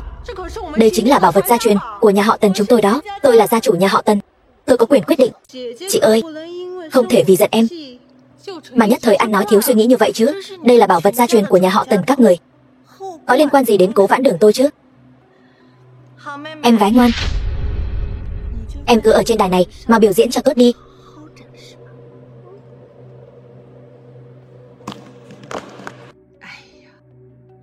Tôi thấy cái nhà họ Tần này tuy rằng đổi một đứa con riêng lên làm gia chủ, nhưng mà cái cảnh tượng này vẫn không tệ mà. Cô Cố thật là hào phóng đó. Tôi thích. Anh có thích không? Tôi có tính toán của riêng mình. Anh đừng có chơi quá chân đó. Tôi mặc kệ anh đó. Tôi đi nghe ngóng chuyện khác đây. Lần này nhân cơ hội tiếp xúc Tần Thư Tú, khiến tôi có một suy đoán. Chỉ là vẫn chưa có chứng cứ chứng minh, cũng không có cách nào nói cho Vãn Đường biết. Đồ tôi đã mang đi xét nghiệm rồi, kết quả chắc phải 1-2 ngày nữa mới có được. Nhưng tôi cũng không thiếu 2 ngày này. Tuy rằng vẫn muốn thấy cô ấy, vì tôi mà ghen, nhưng vẫn nên đi dỗ dành cô ấy thôi. Bên ngoài đại hội trang sức, Lâm Kiều Kiều. Sao cô ta lại ở đây? Nghe xem họ nói gì đã. Kiều Kiều, sao dạo này cô không trả lời tin nhắn của tôi? Chẳng lẽ là đang trốn tránh tôi sao? Không có, dạo này tôi ở đoàn phim, bận đến tối tăm mặt mày, không kịp xem tin nhắn. Không rảnh sao? Vậy hôm nay sao cô lại rảnh thế? Kiều Kiều, sao cô cứ không dám nhìn tôi vậy? Tôi không muốn giúp bà làm việc nữa. Cô chắc chứ? Những năm này tôi vì đè ép scandal của cô đã tốn bao nhiêu tiền rồi? Kiều Kiều, làm người không thể qua cầu rút ván như vậy chứ. Những scandal của tôi chẳng phải đều là vì giúp bà làm việc mà mới có sao? Nếu như lúc đầu không phải vì bà cố ý tiếp cận tôi, nói cho tôi biết thân phận của Cố Vãn Đường, tôi căn bản sẽ không biết cô ta là cái tiểu thư gì. Tôi lại càng sẽ không vì ghen tị với cô ta mà đi cướp người đàn ông của cô ta. Nếu như bây giờ tôi với cô ta vẫn là bạn tốt, tôi căn bản không cần phải dựa vào bà. Cái loại hàng như cô, bị người ta dễ dàng nói vài câu đã bị xúi giục thành công, bây giờ muốn hối hận thì muộn rồi. Mấy hôm trước, chuyện ở khách sạn làm không thành. Vậy thì giao cho cô đi làm cho xong đi. Nếu không, sau này những scandal của cô, tôi sẽ không giúp cô đè xuống nữa đâu. Bà muốn lấy mạng cô ta. Bà đáng sợ quá, Tần Thư Tú. Tuy rằng tôi luôn nhắm vào cô ta, nhưng tôi chưa bao giờ nghĩ tới muốn lấy mạng cô ta. Cô đối với tôi đã không còn giá trị lợi dụng nữa rồi. Từ nay về sau, đừng hòng tôi tốn một xu cho scandal của cô.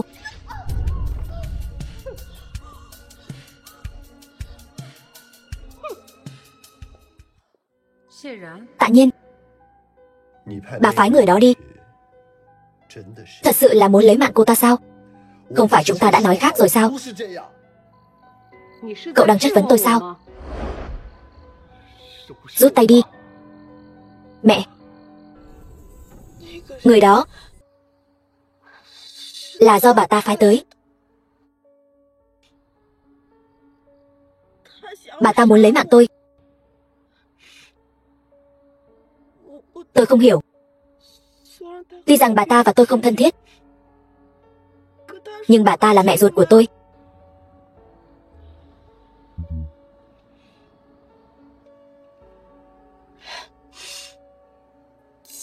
Thật ra cũng không bất ngờ lắm. Tôi chỉ là nhất thời có chút không chấp nhận được. Tần Thư Tú, Lâm Kiều Kiều, Tần gia, Lục gia, mỗi một người đều muốn tính kế tôi. Nhưng tôi thật lòng đối đãi với em. Miệng của đàn ông. Hôm nay anh còn dẫn theo Tần Uyển Uyển đến chọc tức tôi nữa mà. Tôi đây là giúp em thu thập tình báo của kẻ địch. Em cho tôi thêm mấy ngày nữa, tôi nhất định sẽ cho em câu trả lời. Cứ như vậy tiếp tục, tôi sẽ ỷ lại vào anh mất. Vậy thì thử lại vào tôi một chút đi.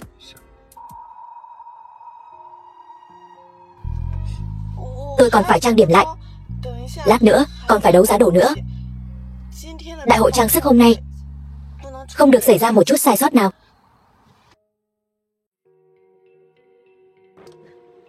Lão đại, cô đi đâu vậy?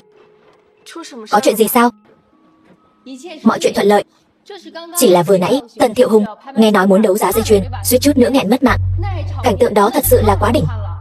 Lão đại, cô nên xem mới phải. Tần Uyển Uyển đâu? Cô ta luôn bị người vây quanh, rất nhanh đã không chịu được rồi. Tôi liền bảo cô ta đưa dây chuyền cho tôi giữ rồi. Lão đại, thế nào, tôi làm không tệ chứ? Chuyện nhà họ Tần không đáng để tôi đau lòng. Bên cạnh tôi có Cảnh Trừng, Từ Việt, còn có Hoắc Vân Thâm. Lão đại, đây chính là sợi dây chuyền đó. Yên tâm, tôi đã khử trùng toàn diện rồi, đảm bảo phía trên không để lại một chút nào hơi thở của Tần Uyển Uyển. Nhưng mà lão đại, cô thật sự muốn bán đấu giá nó sao? Sợi dây chuyền này đại diện cho sự huy hoàng trước đây của Tần gia. Bây giờ có một số việc cũng nên buông bỏ thôi.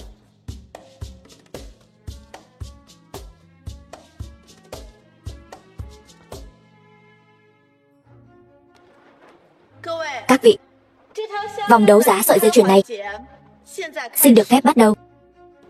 20 triệu, 40 triệu, 50 triệu. Mẹ, chúng ta không có nhiều tiền như vậy đâu. Không phải con tìm Cố Vãn Đình lấy được một miếng đất rồi định bán cho Hoắc Tuấn thành 1,8 tỷ mà. Mua cho mẹ một sợi dây chuyền 50 triệu thì sao? Chẳng phải vẫn chưa bán được sao?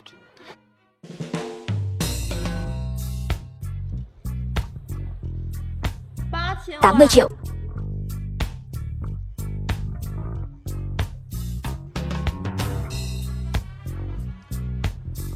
200 triệu.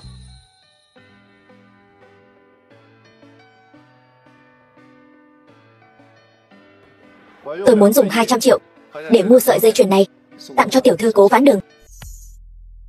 Phòng nghỉ của đại hội, anh không nên mua sợi dây chuyền này. Đã là buổi đấu giá thì người trả giá cao sẽ có được. Người có được nó có thể tùy ý mình tặng cho người mình thích. Nhưng sợi dây chuyền này, họ Tần, sau này nó không còn họ Tần nữa, họ Cố. Hoắc Vân Thâm, sao anh có thể hiểu tôi đến vậy chứ?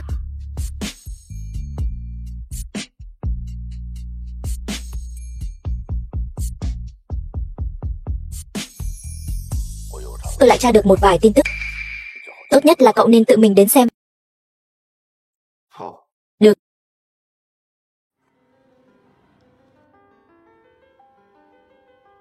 Nếu anh có việc thì cứ đi trước đi. Không cần lo cho tôi đâu. Tôi không sao.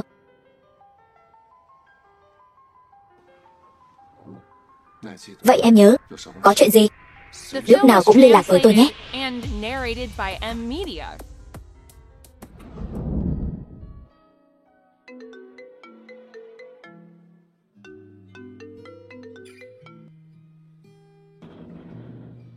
Sao vậy, lão đại?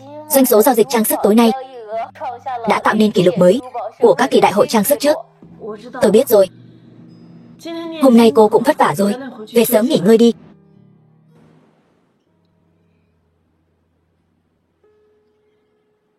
Kết quả đã được dự đoán trước. Rõ ràng là nên cảm thấy vui mới đúng.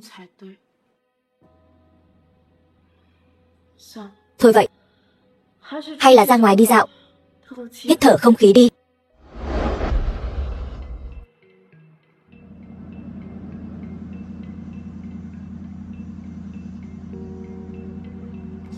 Có muốn đi hóng gió không? Được đó.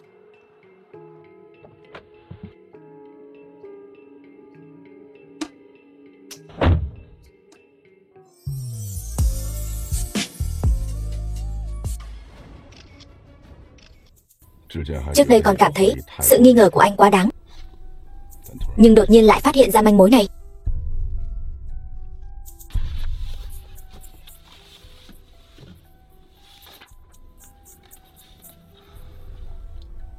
Vãn Đường tốt như vậy, Tần Thư Tú hoàn toàn không xứng làm mẹ cô ấy.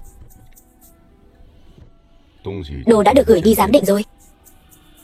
Giống như anh nói, chờ kết quả thôi.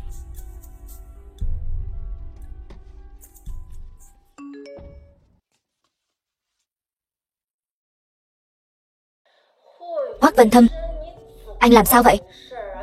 Sao Vãn Đường vừa ra khỏi hội trường đã bị Tạ Nhiên đón đi rồi? Tin tức lan đến cả chỗ tôi rồi này.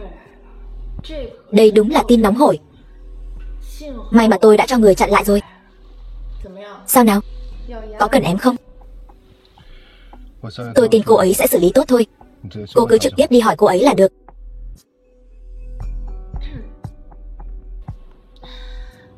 Vậy hôm nay anh mua dây chuyền trang sức nhà họ Tần để tặng người đó.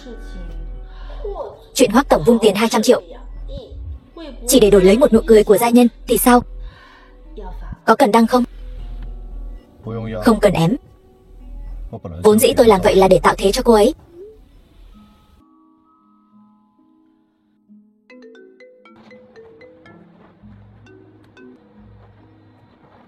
Nguyên Nhã, có chuyện gì sao? Cô và Tạ Nhiên bị chụp ảnh trên xe rồi. Trông có vẻ giống ảnh thân mật lắm. Hoắc Vân Thâm bảo tôi hỏi cô có cần ém không? Cái gì? Dừng xe. Chỉ là hiểu lầm thôi. Tôi và Tạ Nhiên thật sự không có gì cả. Nguyên Nhã, làm phiền cô giúp tôi ém xuống nhé. Tôi cũng không muốn mấy chuyện linh tinh lộn xộn này cướp mất sự chú ý của đại hội trang sức. Giá cả dễ nói. Dù sao mọi người đều là bạn bè, giá cả gì đó đều không quan trọng đâu. Tôi đảm bảo sẽ không để cô thấy một chút tin tức không hay nào đâu.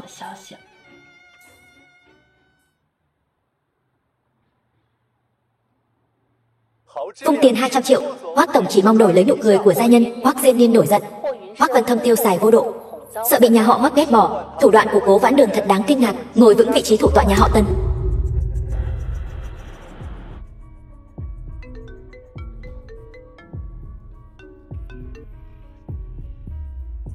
Vừa mới không phải đã nói rồi sẽ đè những thứ không tốt sao? Vậy những chuyện của Hoắc Vân Thâm này, đó là Hoắc Vân Thâm bảo tôi gửi đó.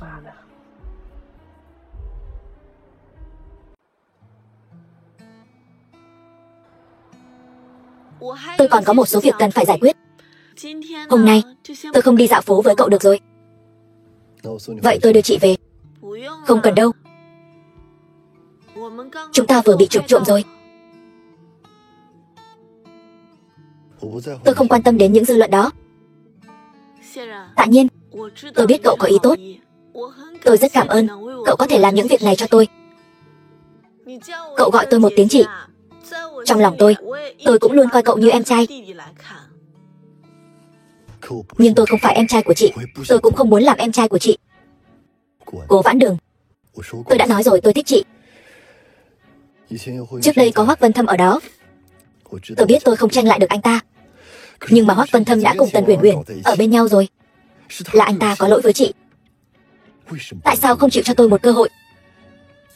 Chuyện tình cảm đâu phải là bàn chuyện hợp tác. Đối tác hợp tác này không được, vậy thì đổi người khác.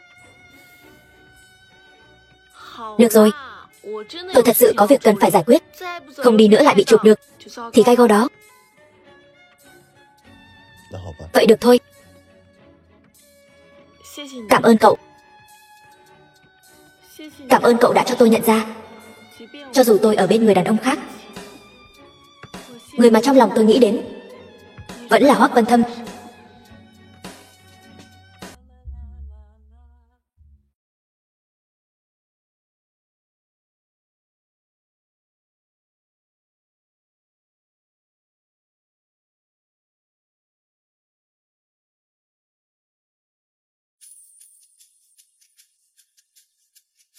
Mặt mũi thì đẹp trai đấy. Tiếc là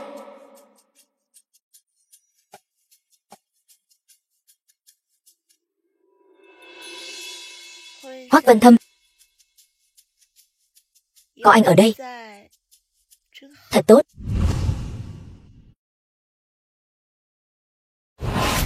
Tôi còn chút việc gấp, lần sau chúng ta nói chuyện tiếp nhé. Lần này Chắc là không ai có thể làm phiền chúng ta nữa đâu nhỉ. Nếm thử tay nghề của em đi. Lại nữa sao? Đúng rồi, lần trước anh đưa cho em báo cáo giám định huyết thống, em đã cho người gửi đến chỗ Tần Thiệu Hùng rồi. Em muốn bắt tay đối phó với Tần Thư Tú. Vì bà ta không phải mẹ em nữa rồi, em cũng không cần phải nương tay với bà ta nữa. E là không cần em ra tay đâu. Chỉ cần em tung tin ra, những người khác trong nhà họ Tần cũng sẽ vì cổ phần mà đối phó với bà ta thôi. Đồ vô dụng. Tôi cứ tưởng dù cô có đê tiện, dù sao cũng là dòng dõi nhà họ Tần. Kết quả cô chẳng là cái thá gì cả. Kể từ hôm nay, cút khỏi nhà họ Tần cho tôi. Một xu của nhà họ Tần cô cũng đừng hòng có được. Chỉ bằng mấy thứ tôm tép như các người, còn tưởng thật rằng bản thân đấu lại được Cố Vãn Đường cô ta sao? Ít nhất cháu còn gọi cô một tiếng cô. Cô có bất cứ yêu cầu gì, ít nhất cháu có thể đảm bảo cuộc sống cơ bản của cô. Không cần. Uyển Uyển, là do bà vô dụng. Lần này chúng ta thật sự bị Cố Vãn Đường nắm thóp rồi. Không ngờ bà và nhị thúc con đấu cả đời, lại để cho con tiện nhân này chiếm món hời.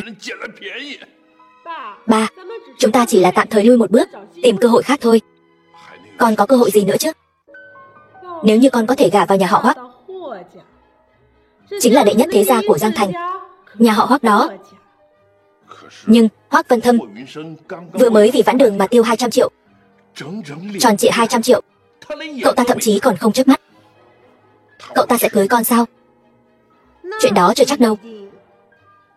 Dù sao thì đàn ông mà. Cô đợi cháu với, cháu tiễn cô. Người phụ nữ này thần không biết quỷ không hay, trà trộn vào nhà họ Tần, ẩn mình nhiều năm như vậy, chắc chắn còn có át chủ bài và đường lui. Nhà họ Tần cũng không phải toàn lũ ngốc. 20 tỷ đã trả rồi. Tôi muốn hỏi cô Cố một chút, ở giữa có một miếng đất, lúc trước cô nói đã cho người khác. Tôi muốn biết rốt cuộc đã cho ai. Miếng đất đó cho Lục gia, xem như tài sản phân chia khi ly hôn. Tài sản ly hôn đã chia xong từ lâu rồi, không liên quan gì đến miếng đất này cả. Chỉ là lừa anh thôi. Lục gia.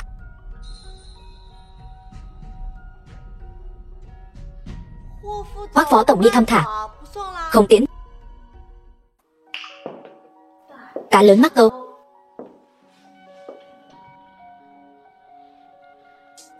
Bây giờ thì sao? Chuyện đất đai hai bên đều giải quyết xong rồi, vậy nên anh định làm gì? Tôi còn có thể làm gì nữa chứ? Về nhà cảm thụ thử cơn giận của Hoắc lão gia thôi.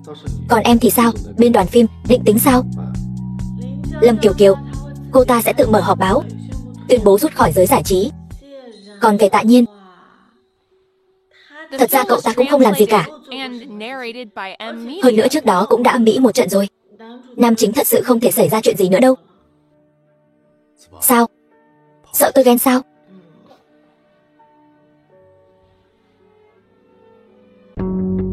Biệt thự Hoắc gia.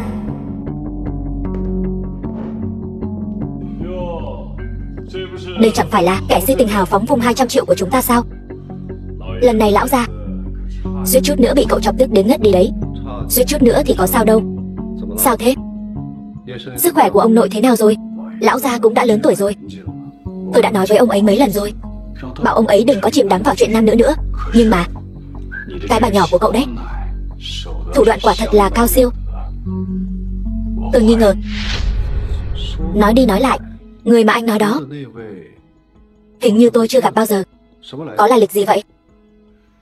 Cậu vậy mà còn không biết sao?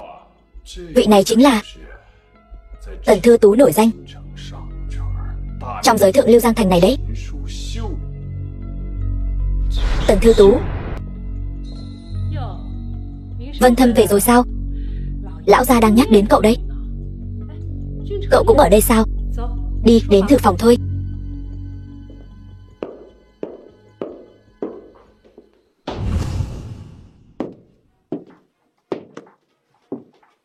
Để em đấm bóp cho anh. Vân Thâm, Lúc trước ấy, ông nội rất xem trọng cháu, mới đem cái bộ phim truyền hình vô nghĩa kia giao cho Tuấn Thành quản lý, là vì muốn cháu toàn tâm toàn ý đi làm tốt chuyện miếng đất ngoài thành. Nhưng mà cháu thì hay rồi, cháu đã làm những gì hả? Vì một người đàn bà đã tiêu hết 200 triệu vô ích vào người cô ta. 200 triệu đó, kết quả thì sao? Miếng đất ngoài thành đó vẫn là Tuấn Thành giúp Hoắc gia chúng ta có được. Cháu nói xem, chuyện này là sao chứ? Lão gia, bớt giận đi. Đến đây, uống ngụm trà cho thành cổ họng. Đường đệ vẫn là có năng lực. Lần này là do cháu may mắn hơn một chút thôi. Đường đệ nói cho cùng vẫn còn trẻ. Ông nội, ông đừng làm hại thân mình. Không phải anh nói cậu, loại đàn bà như Cố Vãn Đường đó sao có thể tin tưởng được chứ? Theo anh thấy đó, cậu vẫn nên tìm một người biết chăm sóc người khác, nhanh chóng kết hôn đi, cũng để ông nội bớt lo lắng cho cậu. Lão gia ông đây cũng là người nói lời giữ lời. Tuấn Thành, chỉ cần cháu lấy được miếng đất ngoài thành đó cho ông, thì vị trí thiếu chủ của Hoắc gia chúng ta sẽ là của cháu. Còn về phần cháu hãy tạm gác lại công việc trên tay, suy nghĩ cho thật kỹ đi. Tốt nhất là nhân lúc thời gian này kết hôn luôn đi. Ông nội, ông mong cháu kết hôn như vậy, vậy cháu cưới Cố Vãn Đường thì sao? Hồ đồ, Thư Tú là bà nội cháu, còn Cố Vãn Đường là cô của cháu đó. Cháu cưới cô của cháu để cho thiên hạ chê cười Hoắc gia chúng ta sao? Ông nội, nếu ông còn hồ đồ như vậy nữa thì ông mới là trò cười của gian thành đó. Cháu nói cái gì? Lão gia, ngài bớt giận, lại đây ngồi đi. Vân Thâm, nó còn trẻ người non dạ, tính khí hơi nóng nảy thôi. Vãn Đường đứa bé này từ nhỏ đã có tính cách cứng cỏi, lại còn đã từng kết hôn. Còn với thằng nhóc nhà họ Lục kia, xé rách mặt đến mức khó coi như vậy. Tuy nói là đã về Tần gia rồi, nhưng dù sao cô ta cũng không phải là người Tần gia chính thống. Chuyện này với Vân Thâm thật sự là không xứng đôi. Thằng nhóc này nhìn tôi như vậy là có ý gì? Theo tôi thấy đó, đại tiểu thư đích tôn của Tần gia, cháu gái ruột của tôi, Tần Uyển Uyển không tệ đó chứ. Người vừa xinh đẹp, tính tình lại hiền dịu, còn đi du học nước ngoài về nữa. Như vậy với Vân Thâm chắc chắn là có nhiều điểm chung đó. Đúng rồi, lần trước Vân Thâm dẫn cô ấy tham gia đại hội trang sức kia, hai người họ rất vui vẻ với nhau. Bà nội cháu nói không sai, Uyển Nhi cô nương kia ông cũng rất thích. Nếu cháu không thích Tùng Nguyên Nhã, vậy thì nghe lời bà nội đi. Ông nội đối với bà ta nghe lời như vậy, cháu không đồng ý.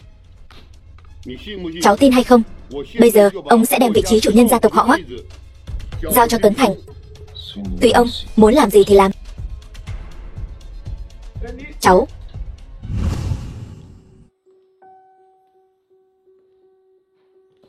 bên trong động tĩnh lớn như vậy, lần này thật sự làm cho lão gia tử tức nứt đi rồi. Ngoài kiểm tra thông thường, ông nội đã kiểm tra máu chưa? Ý của cậu là gì?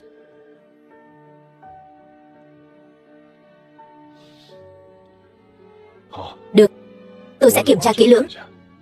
Vậy còn cậu thì sao? Tôi có thể đi đâu chứ? Đi tránh né tai tiếng. Đi đâu tránh né tai tiếng? Vùng quê yên bình. The film was translated and narrated by M Media. Lâu rồi không xem tin tức, xem mà sảng khoái như vậy. Nhìn xem, Lâm Kiều Kiều công khai xin lỗi tuyên bố rút khỏi giới giải trí. Gia tộc Lục trăm năm cơ nghiệp sắp sụp đổ, thế ra Giang Thành sắp sẽ bị thanh lọc. Cố Vãn Đường ổn định cổ phiếu Tần gia, bước đầu thể hiện phong thái gia chủ. Tạ Nhiên ra mắt màn ảnh. Truyền thông nhất đường có bộ phim mới rất được mong đợi. Chính là không ngờ tới Lâm Kiều Kiều này lại chủ động rút khỏi giới giải trí, còn công khai nói trong buổi họp báo bản thân đã dùng thủ đoạn mới nhận vai nữ thứ hai, gây thêm phiền phức cho đoàn phim. Bây giờ thì đoàn phim của chúng ta không có một chút tin đồn nào, coi như cô ta còn chút lương tâm. Cô làm xong hết việc rồi, Hay là rảnh rỗi không có việc gì làm sao? Tôi thì vẫn còn công việc. Chỉ là không biết vị bên cạnh cô đây, anh ta không có việc gì làm sao?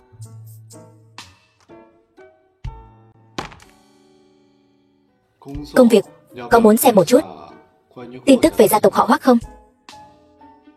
Đọc đi. Gia tộc họ Hoắc. Vị trí chủ nhân gia tộc họ Hoắc đổi chủ. Hoắc Tuấn Thành nhanh chóng lên nắm quyền. Hoắc Vân Thâm đầu tư sai lầm, bị gia tộc họ Hoắc ghét bỏ. Còn có Hoắc Vân Thâm chân trước hào phóng bỏ ra 200 triệu, chân sau rớt giá thê thảm. Tôi quả thật không có việc gì làm, cho nên xin cố tổng thu nhận. Chuyện lớn như vậy, sao anh cười được vậy? Tôi đang làm việc mà, chỉ cần chăm sóc tốt cố tổng là được. Còn cô, có thể từ chức được rồi. Không tệ, cà phê do anh đẹp trai pha chế mà. Quả nhiên là ngon. Cái màn ân ái này thật là... Chờ đã, sao Hoắc Tuấn Thành lại đột nhiên thành công lên nắm quyền vậy?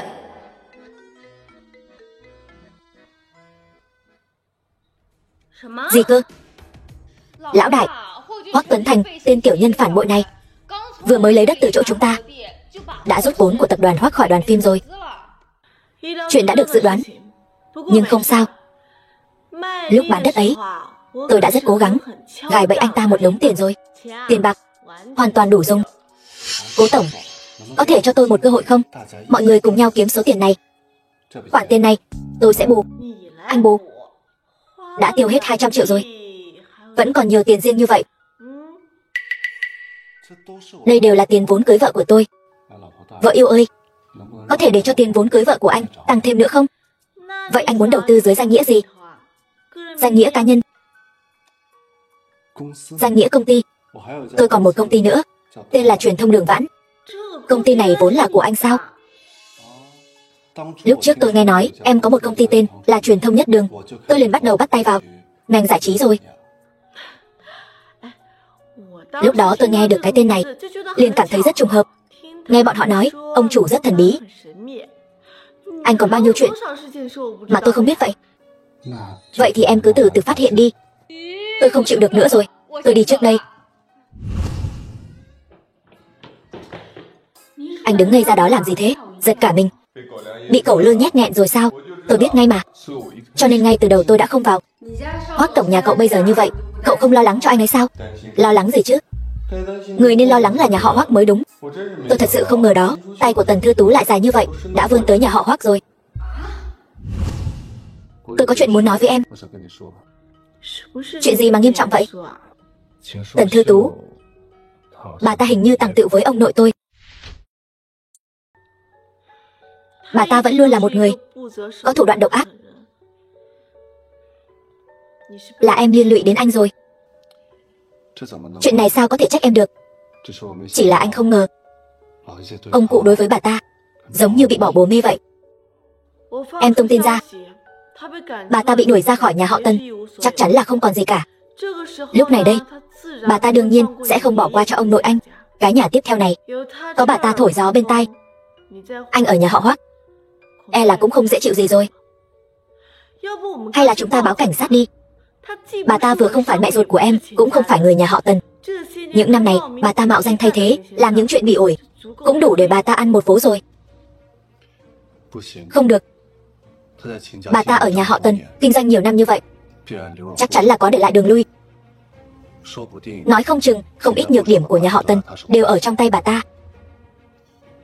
Em mới vừa ở nhà họ Tần, vừa đứng vững gót chân. Anh không hy vọng tất cả những nỗ lực của em đều đổ sông đổ biển. Anh yên tâm, những chuyện này em sẽ xử lý ổn thỏa, sẽ không để bà ta cố ý làm anh ghê tởm đâu. Anh nghi ngờ bà ta đã cho ông cụ uống loại thuốc gì đó. Anh cũng đã tìm người đi điều tra chuyện này rồi. Khoảng thời gian này, chúng ta cứ đối phó với nhà họ Lục trước đã. Còn có Hoắc Tuấn Thành, đã đến lúc thu lưới rồi. Này, chúng ta có nên cá cược không? Nếu chó cắn chó thì bên nào sẽ thắng? Vậy em đoán xem bên nào sẽ thắng? Em đoán sao? Chắc là Hoắc Tuấn Thành. Sao vậy? Em lại có lòng tin vào anh ta như vậy sao? Tuy là giả, nhưng dù sao anh ta cũng là người nhà họ Hoắc, ủng hộ một chút thôi mà. Hơn nữa, vừa nãy anh ta còn cho em kiếm được một khoản lớn, 1,8 tỷ. Lục Thịnh, anh khẩu khí lớn thật đấy. Chỉ một mảnh đất còn con này thôi mà dám đòi nhiều tiền như vậy. 1,8 tỷ. Đừng nói là anh không lấy ra nổi đó. Một công ty lớn như vậy. Cố Vãn Đường này, tôi thay cô ta bán đất. Cô ta đòi 1,6 tỷ. Tôi đòi Hoắc Tuấn Thành 8 tỷ. Chỉ kiếm 200 triệu thôi, không quá đáng chứ. Lục gia bây giờ phong ba bão táp. Anh đừng có rượu mời không uống, lại muốn uống rượu phạt. Ai nói thế? Lục gia bây giờ vẫn tốt lắm. Cái đầu đất này, tâm sự đều viết hết lên mặt. Cũng khó trách Lục gia mất Cố Vãn Đường, liền sụp đổ ngay. Tôi thành tâm mua, một giá 1,6 tỷ. Nếu không bán thì anh cứ chờ mảnh đất này mục nát trong tay mình đi. Anh ta cứ thế đi thẳng luôn sao? Đất mà nát trong tay mình thì sao? Này, đợi đã. Tôi bán. Đợi đã. 1,6 tỷ. Vậy chẳng phải là tôi không lấy được một xu nào sao? Ông nội, cháu về rồi đây. The film was translated and narrated by M Media. Đất bán rồi sao?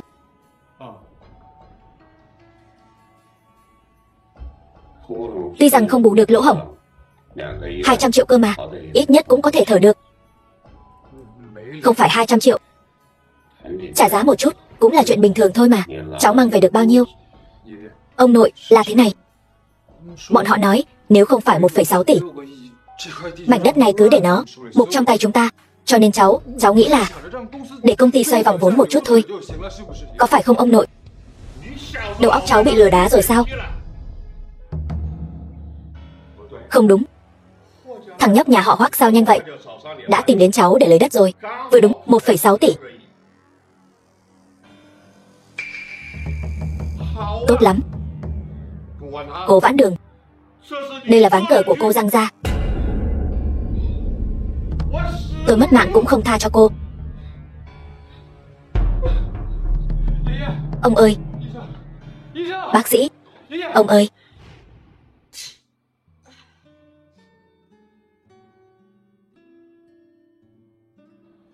Em làm sao vậy? Bị cảm rồi. Hay là anh làm cho em chút trà gừng? Em cảm thấy có người đang chửi em. Vốn dĩ em muốn xem tin tức của Lục gia, không ngờ lại lướt trúng Hoắc Tuấn Thành. Xúi quẩy. Không sao đâu. Ngày mai họp báo anh cũng sẽ đi. Anh cũng tham gia sao? Chắc chắn bọn họ sẽ có bộ dạng đắc ý hả hê lắm. Anh đi chịu trận làm gì? Vậy ngày mai em nhớ giúp anh lấy lại thể diện đấy nhé. Được.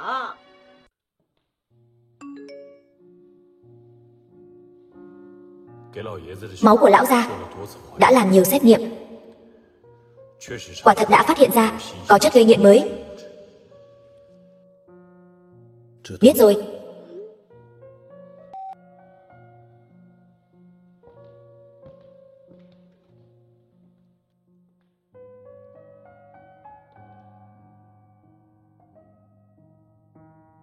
Cuối cùng cũng về rồi. Còn biết mình là người nhà họ Hoắc không?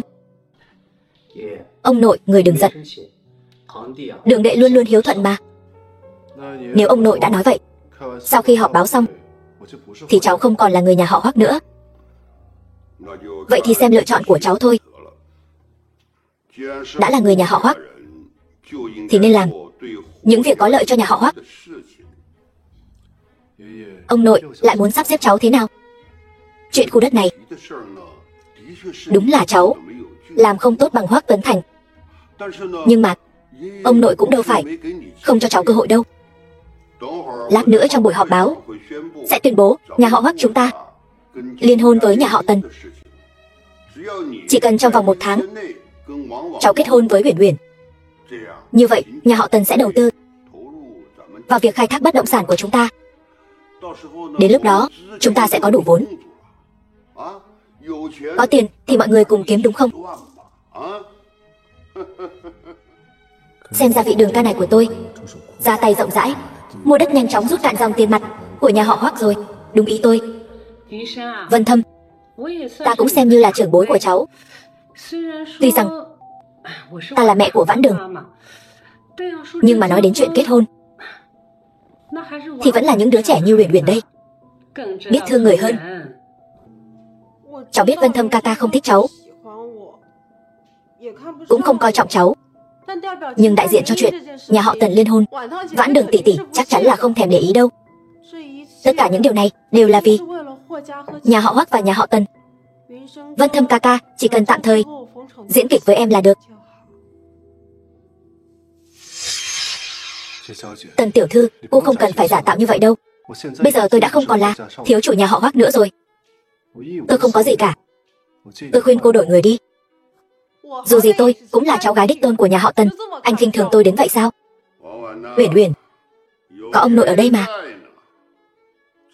Sao có thể để cháu chịu ấm ức như vậy chứ?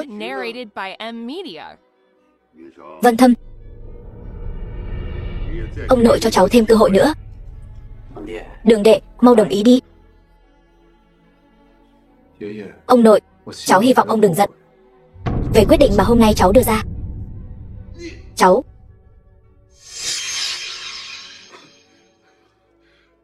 chỉ cần hôm nay cháu bước ra khỏi cánh cửa này thì coi như ông không có đứa cháu này. Nhà họ Hoắc chúng ta cũng không có người này.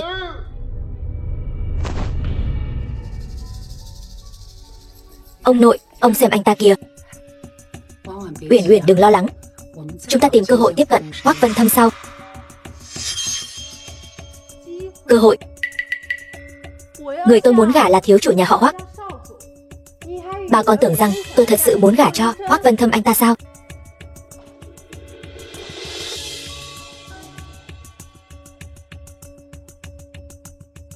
Thả tin tức ra ngoài đi, để phóng viên chặn Hoắc Vân Thâm đi.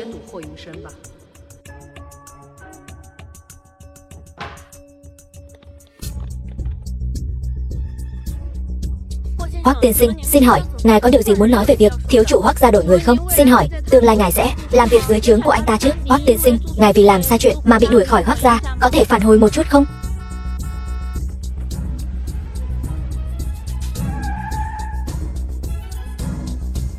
Hoắc Vân Thâm là người của tôi, Hoắc gia không dung nổi anh ta, tôi cần anh ta. Lên xe.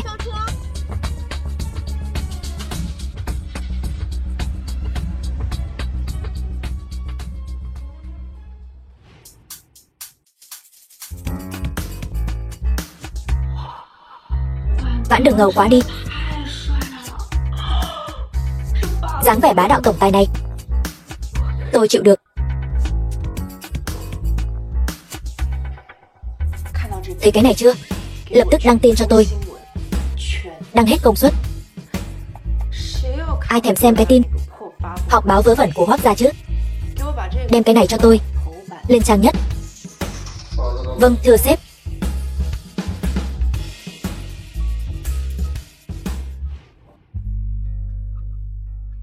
Xuống xe. Tôi muốn về nhà của mình. Em đưa tôi về đi. Tôi muốn về nhà của mình, tạm biệt. Nếu như anh muốn ở ngay trước cửa nhà, bị phóng viên vây quanh, tôi cũng không ngại. Nếu như cô muốn trước cửa nhà mình bị vây kín bởi phóng viên thì tôi không ngại. Vậy thì cố tổng cho tôi tá túc một đêm đi. Cầu xin em đó. Lúc đó tôi đâu có nói như vậy. Vãn Đường, cô có xem tin tức không? Tôi đã bảo Tùng ra tất cả các kênh đều đăng ảnh đẹp trai xinh gái hết cỡ của cô rồi đó. Ảnh chất lượng cao luôn. Cô có biết bây giờ hai người có bao nhiêu fan couple không? Tôi đây chính là trùng fan couple của hai người đó. Còn về một số người chuyện bị đuổi khỏi Hoắc gia gì đó, loại tin tức này căn bản không gây được sóng gió gì đâu. Hoắc Tuấn Thành cái thứ xấu xí kia còn vọng tưởng lên được trang báo của nhà tôi, đúng là nằm mơ giữa ban ngày. Tránh xa cô ấy ra. Tôi cứ thích dính lấy đó. Hoắc Vân Thâm, hôm nay là Vãn Đường mời tôi đến đây nhé. Liên quan gì đến anh quản được chắc. Vãn Đường, hôm nay cô tìm tôi là có chuyện gì sao? Đợi thêm một lát nữa đi, Tôi còn hẹn một người nữa. Đến rồi, ngồi đi.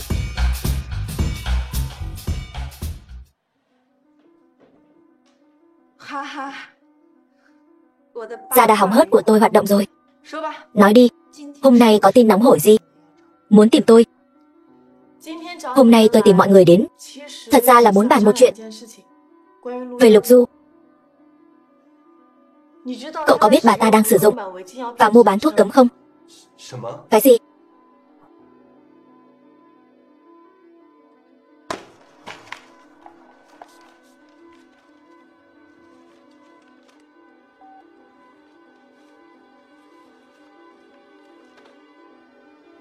Bà ta lại có thể điên cuồng như vậy sao?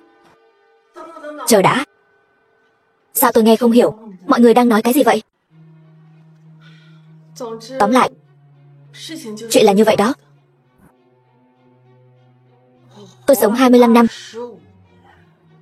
Các chuyện bát quái lớn nhỏ ở Giang Thành tôi nghe hết cả rồi. Đây là chuyện ly kỳ nhất đó. Thiên kim thật giả, tỷ muội thật giả, còn có cả người sống biến mất, mưu đoạt tài sản. Đến phim ngắn cũng không dám viết như vậy đâu. Tôi không biết. Trước đây bà ta đối xử với chị tệ như vậy. Chuyện qua rồi. Ngược lại là cậu. Tôi không biết cậu và bà ta là quan hệ như thế nào. Mặc dù bà ta là mẹ ruột của cậu, nhưng bà ta sử dụng và mua bán thuốc cấm, không thể giấu giếm được nữa rồi. Đây là trước khi Lâm Kiều Kiều đi để lại các chứng cứ các loại chuyện những năm này mà Lục Du bảo cô ta làm. Tôi nghĩ có lẽ cậu nên xem một chút. Bà ta trên danh nghĩa cũng từng là mẹ tôi hơn 20 năm. Nhưng bây giờ tôi mới phát hiện tôi căn bản không hiểu gì về bà ta. Còn cậu thì sao? Cậu có thực sự biết bà ta là người như thế nào không?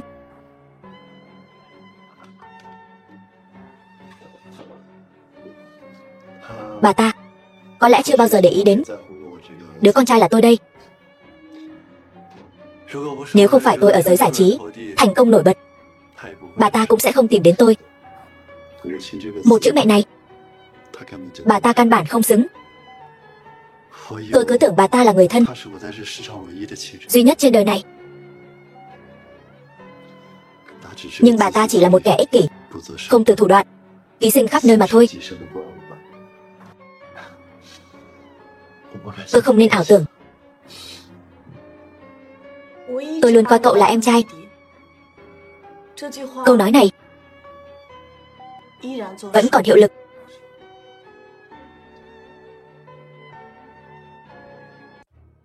Cái gì? Cô đem toàn bộ chứng cứ giao cho Cố Vãn Đường. Lâm Kiều Kiều, cô điên rồi sao? Đúng vậy, Tần Thư Tú.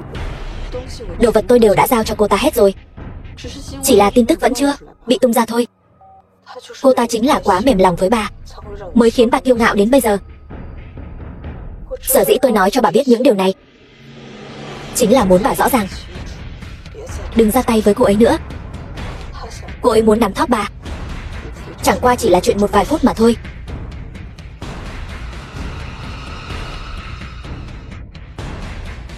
Muốn nắm thóp tôi? Không thể nào. Tôi sắp sửa trở thành lão phu nhân nhà họ Hoắc rồi. Ai cũng đừng hòng cản đường tôi.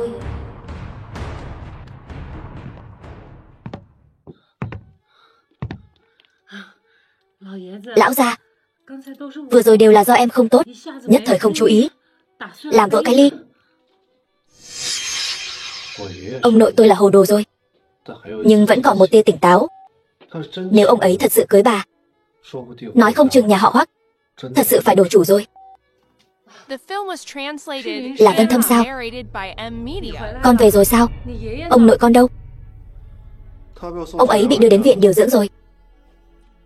Đụng vào một vài thứ không bỏ được. Có lẽ phải một thời gian nữa mới về được. Sao lại như vậy được? Ta một mực đối với ông nội con là chăm sóc rất tốt mà. Đúng rồi, Vân Thâm, chuyện này của con đã thương lượng với Tuấn Thành chưa? Ta biết con là quen làm tổng tài rồi. Nhưng bây giờ hình như là Tuấn Thành đang làm chủ ở nhà họ Hoắc nhỉ? Ý bà là anh họ đang sốt ruột vì thiếu vốn của tôi sao?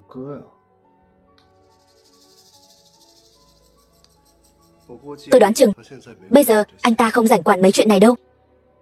Nhà họ Hoắc không phải là nơi bà có thể tác oai tác quái.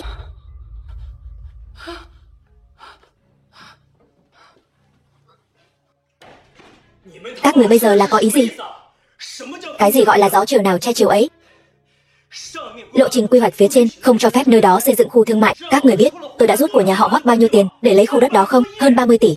Bây giờ anh nói với tôi tạm thời không làm được. Alo? Alo?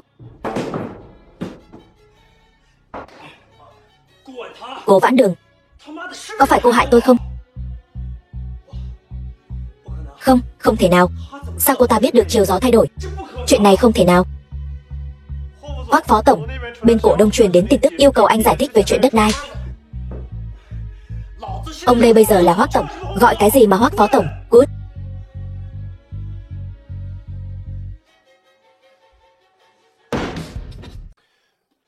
Tôi rất tò mò. Hoắc Tuấn Thành và ông nội tôi gặp rắc rối. Bà không có phản ứng gì sao?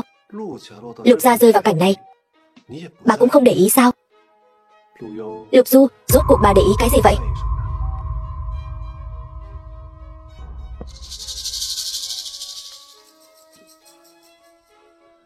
Bà không muốn vì chuyện thuốc cấm mà phải ngồi tù đúng không? Nói cho tôi biết, Tần Thư Tú thật sự rốt cuộc ở đâu?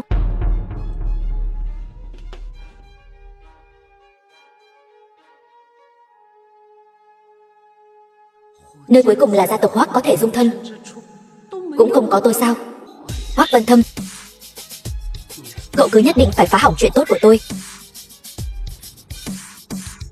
20 năm trước, tôi đã chôn một người ở xưởng bỏ hoang này. Cô biết cô ta là ai không? Lục Du, lấy mạng người phải đền mạng. Tần Thư Tú, con ngốc đó, không biết người cô ta cứu là độc xà, coi tôi là bạn tốt của cô ta. Lấy mạng người đền mạng. 20 năm trước tôi đã đền rồi. Lục Du đã biến thành Tần Thư Tú. Trên thế giới này sẽ không còn Lục Du nữa. Tất cả vinh hoa phú quý vô cùng tốt đẹp đều là của Tần Thư Tú cô ta. Còn tôi, Lục Du thì sao? Tôi chỉ muốn đứng dưới ánh mặt trời thôi. Tôi có gì sai chứ? Bà đúng là một kẻ điên. Bao nhiêu năm như vậy, bà cố ý gây sự khắp nơi, chính là để phá hoại thanh danh của Tần Thư Tú. Làm như vậy thì có lợi gì cho bà? Lợi ích sao? Lục Trấn Hoa, tên khốn kiếp đó, chưa bao giờ nhớ đến đứa con riêng như tôi. Cho đến khi ông ta phát hiện ra Tần Thư Tú cũng không được Tần gia coi trọng, mà tôi lại vừa khéo có vóc dáng hoàn toàn giống với Tần Thư Tú, mới nghĩ ra chiêu này, trộm long cháo phượng. Tôi đã phẫu thuật hơn 100 lần. Nỗi đau của tôi có ai quan tâm đến không? Là chủ ý của Lục Trấn Hoa. Ông ta nói đây là cơ hội ông trời ban cho tôi. Chỉ cần tôi thay thế Tần Thư Tú, bước chân vào Tần gia, rồi cùng ông ta cấu kết trong ngoài, đem tài sản của Tần gia bỏ vào túi của Lục gia, ông ta sẽ nhận tôi về Lục gia.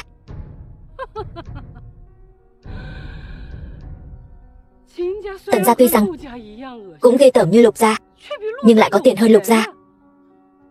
Tôi việc gì phải giúp ông ta? Tôi việc gì phải giúp ông ta chứ? Tôi muốn Tần gia, Lục gia, thậm chí cả Hoắc gia, tất cả đều phải nằm trong tay tôi. Bà nghĩ cũng thật hay nhỉ. Bà chỉ là một con quái vật.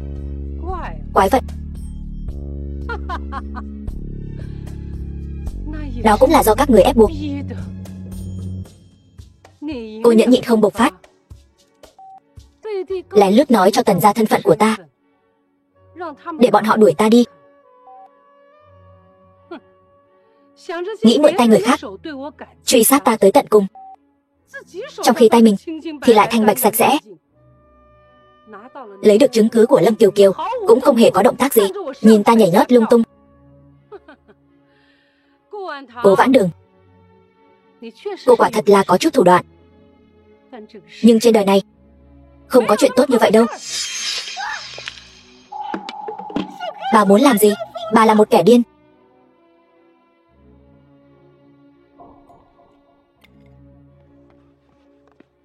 Bà biết bà đang làm gì không?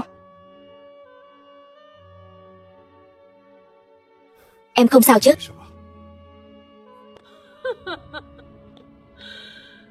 Cố Vãn Đường, người thật sự là có vận may tốt.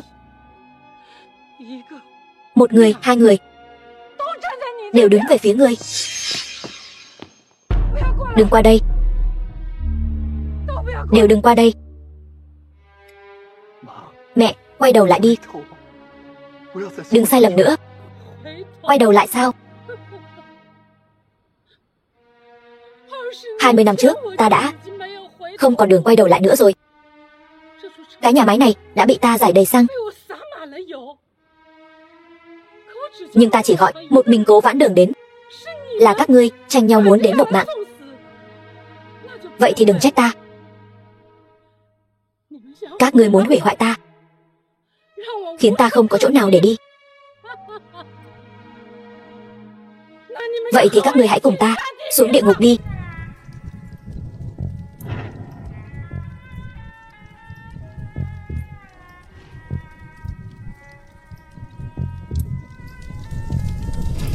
Lão đại, tôi đến cứu cô đây. Tổng tài.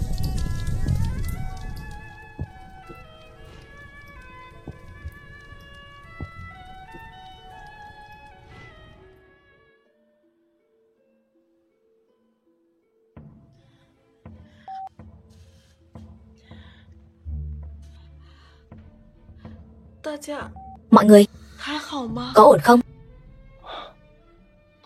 Tôi không sao. Tại Nhiên bị thương nhẹ, cũng không sao. Cảnh Trừng và Phương Mặc đến kịp thời. Ngọn lửa ở nhà máy nhanh chóng bị dập tắt, không làm kinh động đến người khác. Lục Du bị thương rất nặng, không qua khỏi. Tốt.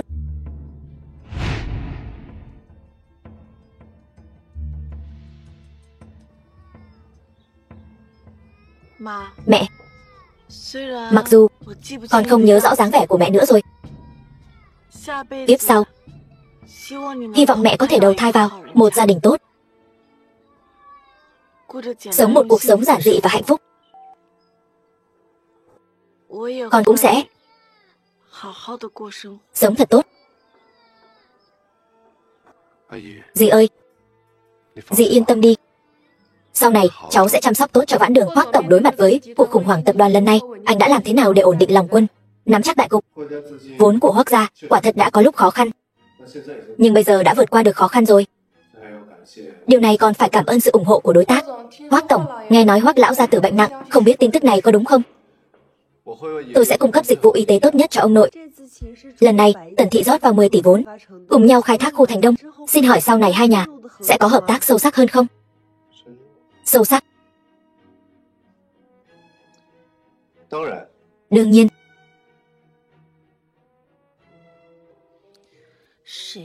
Nhà ai tổ chức họp báo mà dính nhau thế này? Thật là không chịu nổi. Nói đến chuyện Lục Du tự kết liễu sau đó, Tạ Nhiên thế nào rồi? Cậu ta chuẩn bị xuất ngoại để tĩnh tâm, tạm thời lui về hậu trường viết nhạc rồi.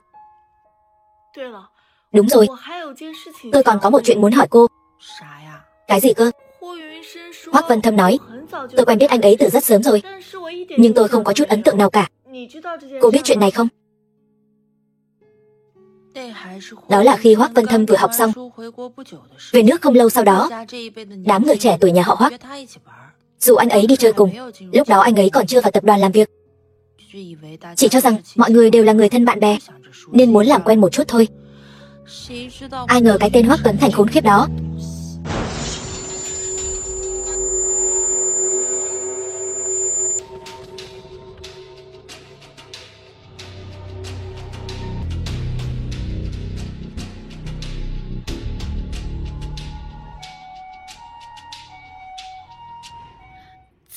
đã sớm nói rồi, đám người nhà họ Hoắc đối với anh ấy vốn dĩ sẽ không có ý tốt gì đâu. Chỉ tiếc là Hoắc tổng của chúng ta lúc đó đối với lòng người hiểm ác vẫn chưa có kinh nghiệm gì. Cô nói vậy, tôi mới có chút ấn tượng. Sau này anh ấy một lòng làm ăn, cũng không qua lại với đám người đó nữa. Anh ấy còn luôn bí mật điều tra tin tức của cô, luôn luôn quan tâm cô. Chỉ có điều anh ấy cứ như là không mọc miệng vậy. Bao nhiêu năm như vậy, tôi cũng chỉ nghe ngóng được có chút đó thôi. Đừng giận nữa. Cô xem, anh ấy cũng không nói với tôi mà. Tôi còn phải hỏi cô đây này. Nói ra thì, hai người khi nào định kết hôn?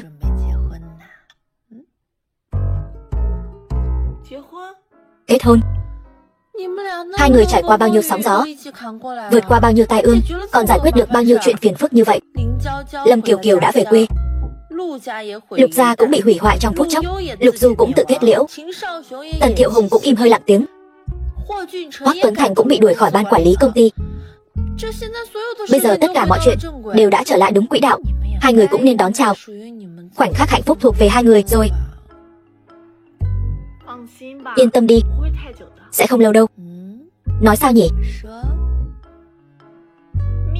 Bí mật. Xong rồi cô sẽ biết thôi. Tôi phải xuất ngoại rồi, có thể gặp lại chị một lần nữa không? Không ngờ chị còn đến tiễn tôi. Tôi rất vui. Chúng ta đều mất mẹ. Tôi có thể hiểu được cảm giác của cậu. Chỉ cần cậu kiên trì, tôi tin rằng cậu nhất định có thể tìm được người luôn ở bên cạnh cậu. Nhưng người giống như chị sẽ không có nữa đâu. Trước khi đi, chị ơi, chị có thể ôm tôi một cái được không?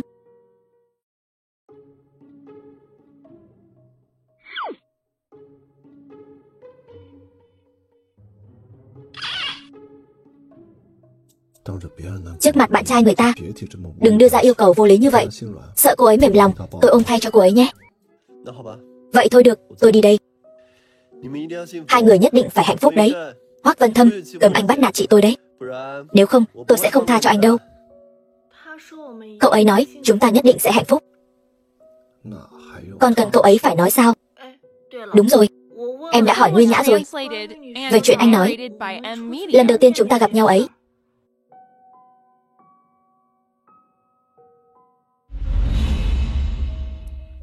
Như vậy, em nhớ ra chưa? Lúc đó anh quá yếu đuối. So với anh bây giờ, khác nhau quá trời. Em không nhớ ra, cũng là bình thường thôi có được không? Nhưng mà này, lúc em cứu anh ấy, thấy anh cũng đẹp trai lắm đó. Vậy em thích anh của lúc nào? Em thích hết. Nhưng mà, em thích nhất là anh bây giờ. Hoắc Vân Thâm, em thật sự rất may mắn. Lúc đó ở khách sạn, người xuất hiện cứu em là anh. Thật ra, ngày hôm đó ở khách sạn, chỉ có anh xuất hiện thôi. Sẽ không có ai khác đâu. Anh nói gì cơ? Trên đây là toàn bộ những gì thuộc về tập đoàn Tần Thị của chúng tôi và tập đoàn Hoắc Thị. Toàn bộ nội dung phương án về việc khai thác khu Thành Đông. Việc khai thác sẽ sớm được khởi động. Cảm ơn sự ủng hộ hết mình của các bên. Uyển Uyển, là ba vô dụng. Nhị thúc sớm đã đứng về phía Cố Vãn Đường, bây giờ còn cầm cổ phần để ăn chia lợi nhuận. Nếu không phải ba cứ nhất quyết đối đầu với nó, chúng ta cũng không đến nỗi như vậy. Hoắc Vân Thâm, cậu sớm đã biết hết rồi đúng không? Cậu cố ý chơi tôi đúng không? Chuyện khai thác khu thành đông, gió chiều nào xoay chiều ấy. Những tội trước đây tôi chịu đều vô ích rồi, trở thành đá kê chân cho cậu. Anh không nắm chắc tin tức, không ngồi vững được vị trí này. Bây giờ anh lấy cái gì để nói chuyện với tôi? Mặt mũi, huyết thống sao? Hoắc Văn Thâm, cậu. Anh họ, anh đừng nóng giận. Biết đâu sau này Hoắc thị vẫn phải do anh quản lý. Ý gì đây? Cố tổng, bộ phim truyền hình của truyền thông Nhất Đường, chưa nói đến việc có Hoắc thị ra tay, nhưng vừa mới lên sóng đã gây bão trên toàn mạng. Trọng tâm công việc sau này của ngài sẽ đặt ở Tần thị hay là truyền thông Nhất Đường? Tương lai tôi sẽ không gia nhập Tần thị.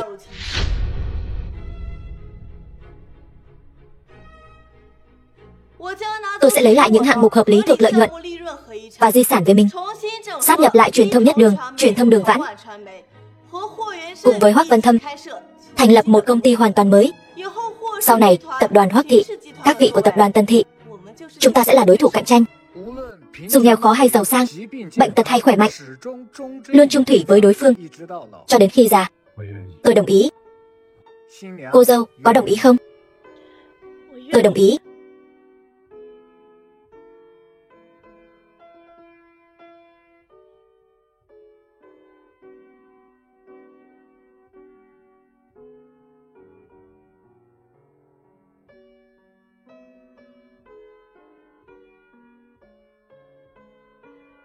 Kiều Kiều, em đồng ý làm vợ anh nhé.